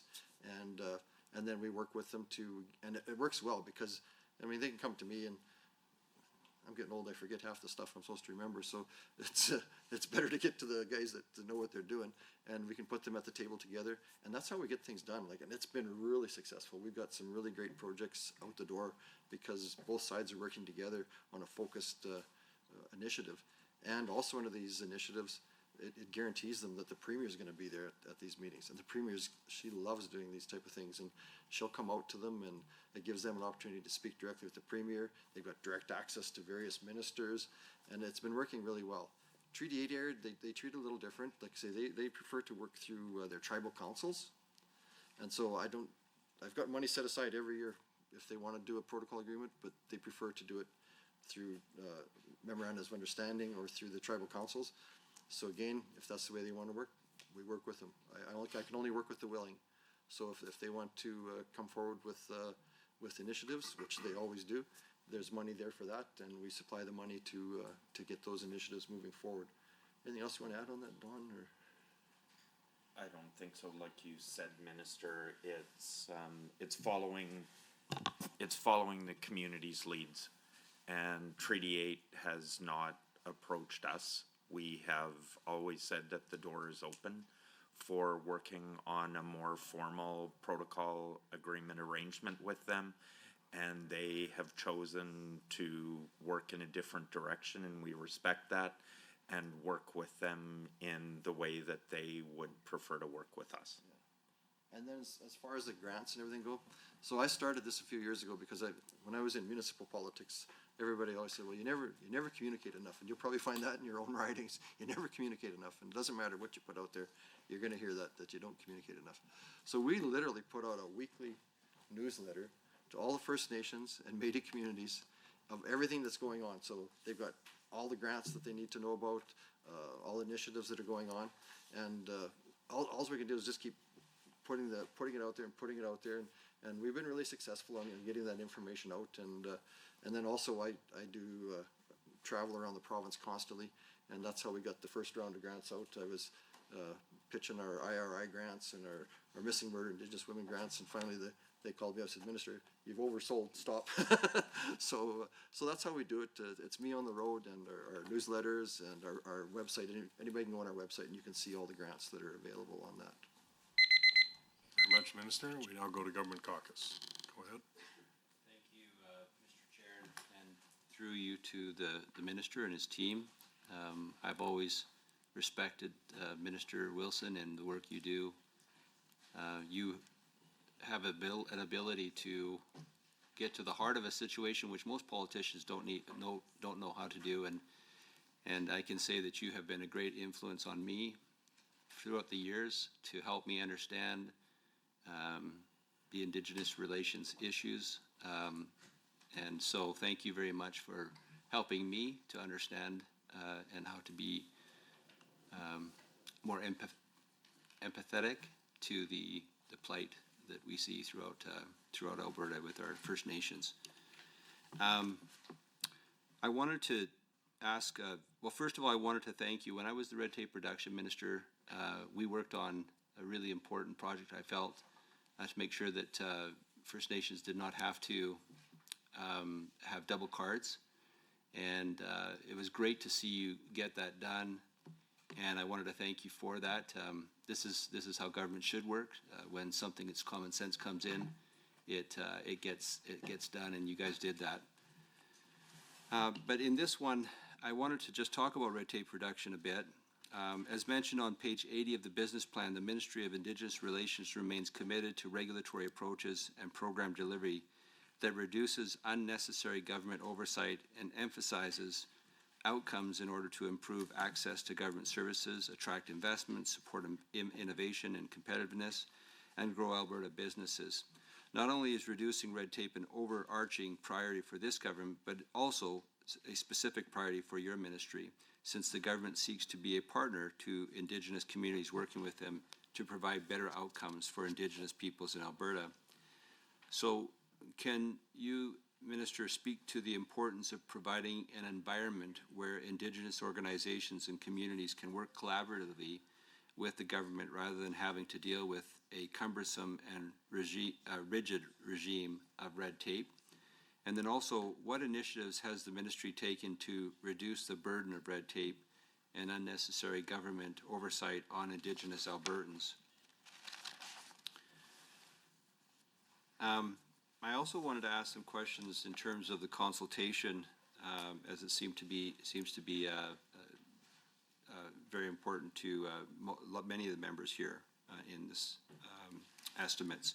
I see under line item 8 of the Indigenous Relations budget estimates that the funding for land and legal settlements has been increased significantly, up to almost $4.3 million for 2024-25, compared to $3.8 million in the 23-24 budget. I also see, however, that only $833,000 was forecasted to actually be used in 2023-24. This funding supports Alberta's constitutional obligation under the Natural Resources Transfer Agreement in relation to treaty land entitlement claim settlements. So, Minister, I first want to ask what specific efforts this funding will go towards, and how it will help Alberta meet its constitutional obligations. And given that the forecasted amount spent last year was so much lower than what had been budgeted for, what were some of the reasons for this, and what factors led you to provide an even higher budget estimate for this year? So that was the question in terms of the amounts. But Minister, I know that as we've worked in the past together, this is one of the constituted rights and responsibilities of the government, working with Indigenous partners. But it also is necessary to be able to make sure that we get businesses that want to be able to come in. We are open for business. We talk about that on a regular basis as a government.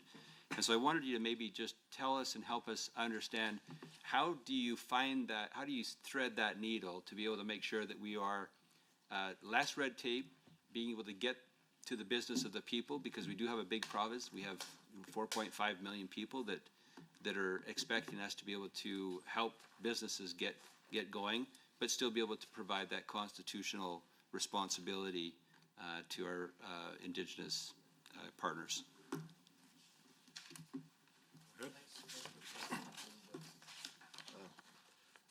That was fun working with you, and we did the red tape reduction stuff. I actually was the first one to meet my targets, and I actually got a trophy for doing it, so thank you for that. That was pretty cool. So our efforts to cut red tape outdated the regulations and the processes in making life better for all people in Alberta, especially the Indigenous communities. And we've shown that we can cut the red tape, and especially with the Aboriginal Consultation Office, our government ministries and Indigenous communities and industries, by providing an efficient, coordinated, consistent consultation process. And the ACO helps create certainty and stable environment for the natural resource sector that supports Indigenous participation.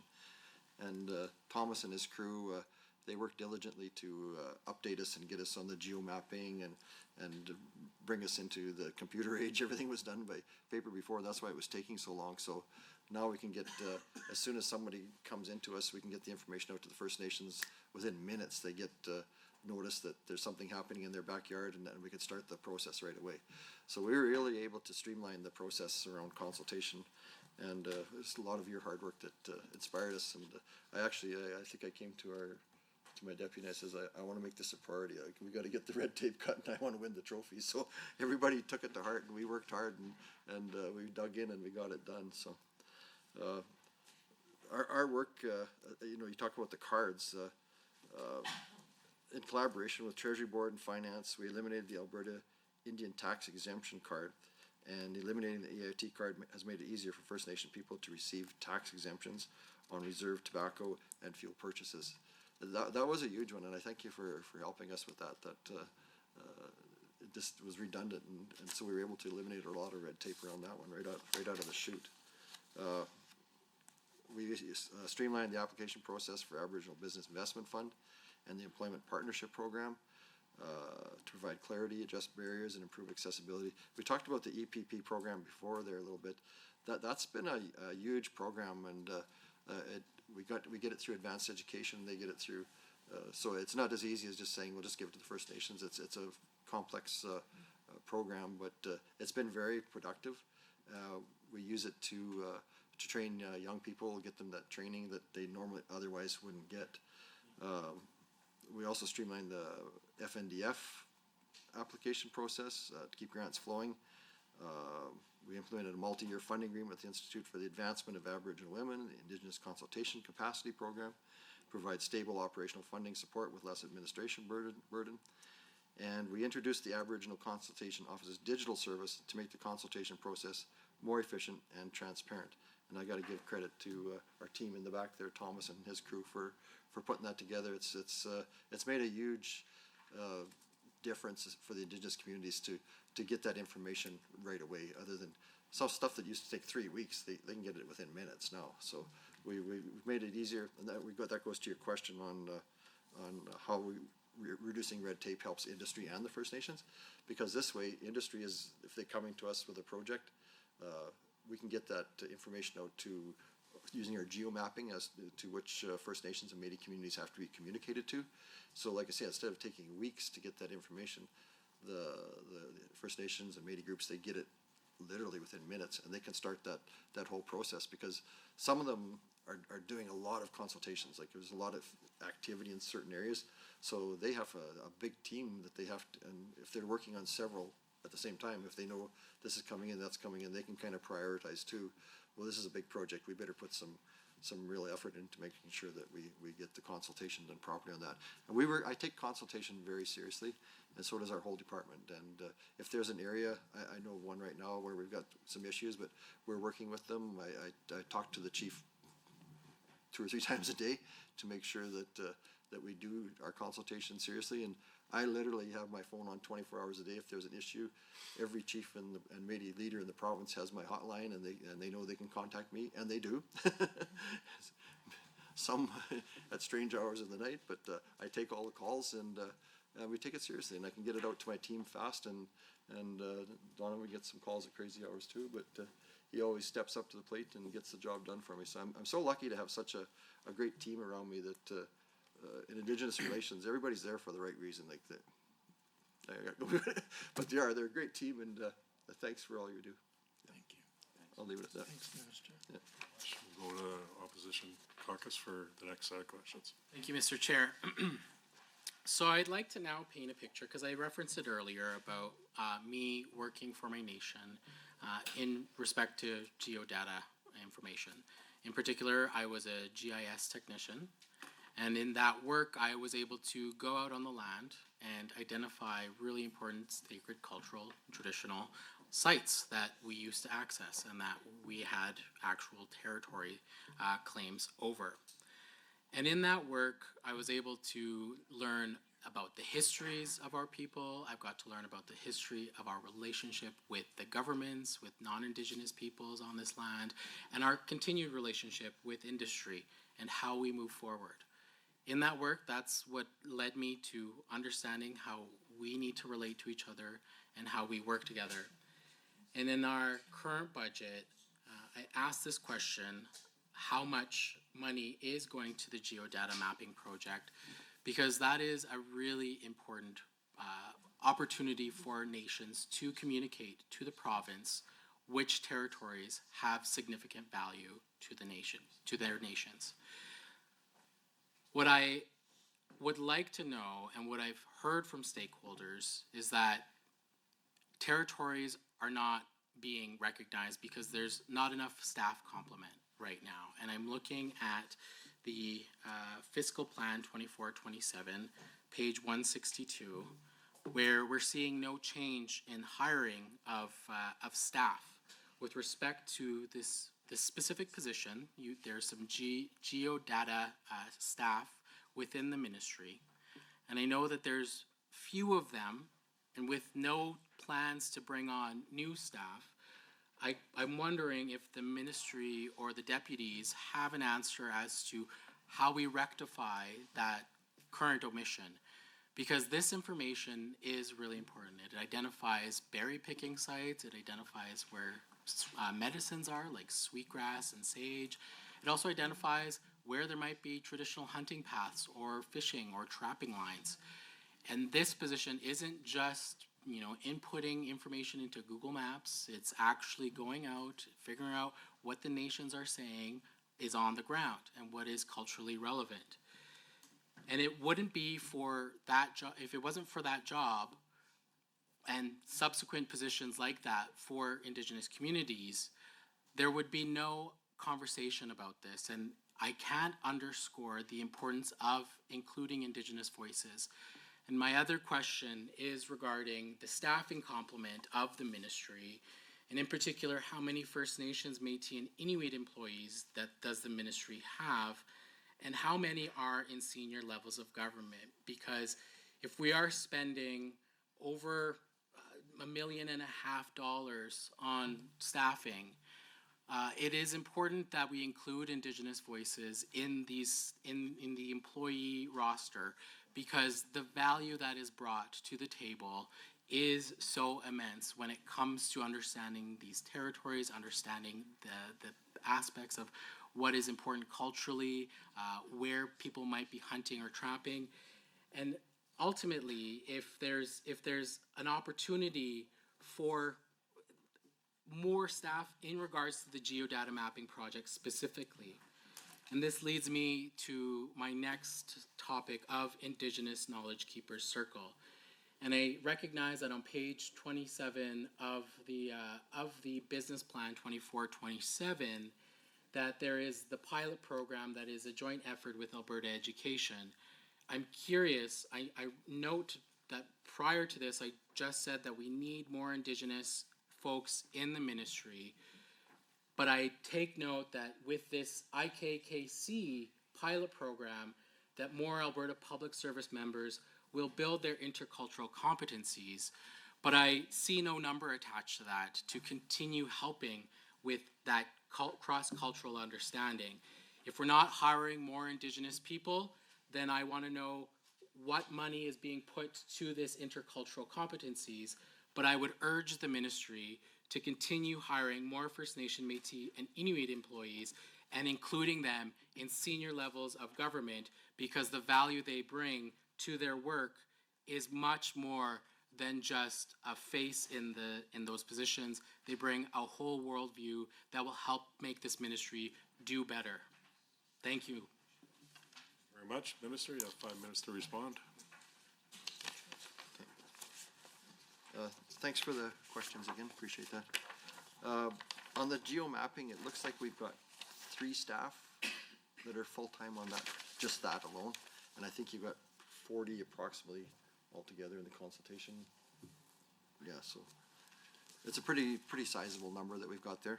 And basically it's evidence-based, so the nations provide us with the information, and then we provide the corporations or whoever's doing the work, the direction to work with the First Nation to make sure that something isn't being disturbed, and they can't move forward until, I guess, we stamp it that the consultation is complete. Is that right? Consultation is adequate. We've got several members in senior positions, executive directors and so forth, that work in the department, and I know we just hired a new one from the Métis. So there's constantly people coming and going, but we do have a good contingent of First Nation and Métis people that work directly in the department, right in my office, in fact. We also have a program, we call it the Indigenous Learning Initiative. Indigenous Learning Initiative. And I think we've trained something like 15,000 people so far throughout government. So we're trying to get through all the departments, and we always get different departments coming to us. I call it Indigenous Relations 101. And we kind of go through all of the aspects of, just because so many ministers are now working out with Indigenous people, like from transportation, health, education, everybody's working out there. And that's one good thing. A lot of people that get stole from our department are the Indigenous people. They get taken by education, they get taken by health, they get taken by transportation. So we've infiltrated all the departments right now. So I've got people throughout various departments that we can call on to help us out if we need some answers around education or health or what have you. So we've got some really good people that have gone out into various ministries right now. And they, let's say a minister that hasn't really worked with Indigenous people before, to go onto a First Nation, like, what is the protocol? Like, what's with this tobacco? So we have to start right at the basics, and everybody wants to learn about it. Everybody's hungry for knowledge on this. And so that's what we really find rewarding in our department is working with other ministries and members as to what's the proper way to, and it's different, like talking to somebody from Treaty 8 to down in Blackfoot country, the protocol is completely different as to how you interact with Indigenous groups. So we've got people that have that knowledge. We have elders that work with us, several different elders from across the province that help me and our group to make sure that we are doing things properly and working within the protocol of the various regions we go to. So, like I say, I think about 15,000 so far we're training, and we've got I don't know, there's always some group coming to us. Every week you've got another group coming in for training. Oh yeah. So this is a good one that we started this year. It's our Alberta Indigenous Intern Program. It's a government-wide 2-year paid internship program. So you can take this out to people in your communities, supporting recent First Nations, Métis, and Inuit post-secondary graduates. So if you know somebody that's a post-secondary graduate and they want to do an internship program, and they got an interest in environment or education or health, we're going to set up an internship program working under those various ministries. So the idea is that we're going to advance reconciliation, increase the number of Indigenous employees, improve the retention of these employees, help build relationships with government and communities, promote cultural competency within Alberta Public Service. And as part of this program, the intern is going to spend 6 months working in an Indigenous community or organization or an organization that serves a high Indigenous population, so they can gain a variety of experience both within Government of Alberta and with community partners. And we'll be administrating the program out of our existing budget. Donovan, he's like that on Star Trek, that Scotty guy. I always say, I need more money. And he says, I got no more, but he always finds it. So we're going to come up with this program, and we found the money to fund it internally, and Christine has been a big part of this. So I'm pretty happy that I'm pretty excited about this program. So like, promote it out there for us. If you know somebody that wants to do an internship with the government, here's a great opportunity to do that. Thanks. Minister? We'll go to Government Caucus, and you can use as much time as you want and leave time for the minister to answer, but I'll let you judge that. Thanks very much, Mr. Chair. Thanks again, Minister.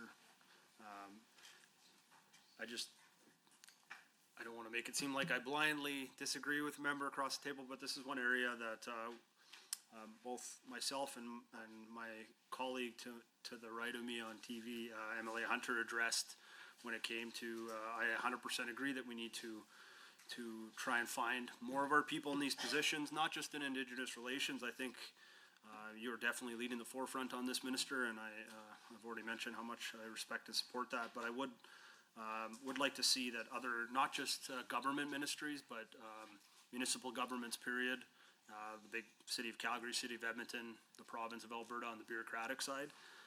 There needs to be, I think, an examination of, I've said this before, a lived and practical experience with Indigenous people, and finding some sort of way of closing that gap between maybe a lack of secondary education and then, you know, something as simple as hiring them with good livable wages for liaison positions, with the hope that we can train them to the scope of practice of the job, and then they can fulfill them. I think this is incredibly important, especially when we discuss so many ministries that you have to overlap with when it comes to mental health and addictions, health, education, all of it. You know more than I do, obviously. But so many of these are directly correlated to Indigenous either intergenerational trauma or root causes. So I think it would be a really good idea for many of us in these positions to be able to support any cause like your internship program that can encourage that kind of, or possibly, examining skilled trades within some of the nations that I brought up with you earlier today that we're looking at up in my neck of the woods, where they're looking at First Nations owned and operated skilled trades ideas and how that there's practical applications for it, and I wholeheartedly support those initiatives. I'll leave you a little bit of time since I didn't even get to my question on the last one, which I apologize for. I got caught up looking down at my book and I wasn't reading the clock, but I just wanted to circle one last time back to some of the comments, specifically when it comes to some of the amazing work we're doing on the AIOC and some of maybe the misinformation or the dangers. Our Prime Minister last year claimed there was no business case for natural gas to the Chancellor of Germany during his visit, which is a very, I would say, in my opinion, arrogant and naive comment, which would certainly be contested by the six First Nations from that Cascade project, and directly affects their ability for economic participation in terms of chilling investment and the uncertainty that leaves. And I just think it's important to make mention of that, because I do believe we're leading the way. I'm proud on many fronts of all the work we're doing for Indigenous people in this province, and I believe we're raising the bar for other provinces as well. And hopefully the federal government can follow lead and catch up. Lastly, I don't know how much time I have for you, Minister, but how does your ministry support urban Indigenous peoples in 90 seconds or less? Well, thank you so much. Quickly, so on, I always say that the Indigenous people were like the original entrepreneurs. And when you talk to the Indigenous people up north, they're not against development. They just want to be part of it. And I think that's where we have to work harder, is making sure that when it comes to the regulators and the people out on the ground, that we are hiring those Indigenous people that have that knowledge that they can bring forward and take back to their First Nations, so it's not just being lost. And so I think that's where we're really going to have to work hard over the next while to make sure that we've got Indigenous people that are involved. And that's the whole idea of the AIOC, is to be partners in prosperity. Because when the Indigenous people thrive, we all thrive. So that's where we're kind of coming from on that. Urban stuff, we've come a long ways on the urban. I just signed off a few grants today with Bent Arrow. We did one there with them. Friendship centers. We're doing a lot of work around there. I started a program with the YWCA for the kids from families of missing, murdered Indigenous women, so that they've got a summer camp to go just for them, so that they feel included. So we've been really trying to focus on helping the kids that are Indigenous kids that are in the city, and I've run out of time. Thank you, everybody, for your time. I apologize for the interruption. You're on a roll there. But I must advise the committee that the time allotted for considerations of the ministry's estimates has concluded. I would like to remind committee members that we are scheduled to meet tomorrow, Wednesday, March 13th, 2024, at 9 a.m. to consider the estimates of the Ministry of Treasury Board and Finance. Thank you, everyone. This meeting is adjourned.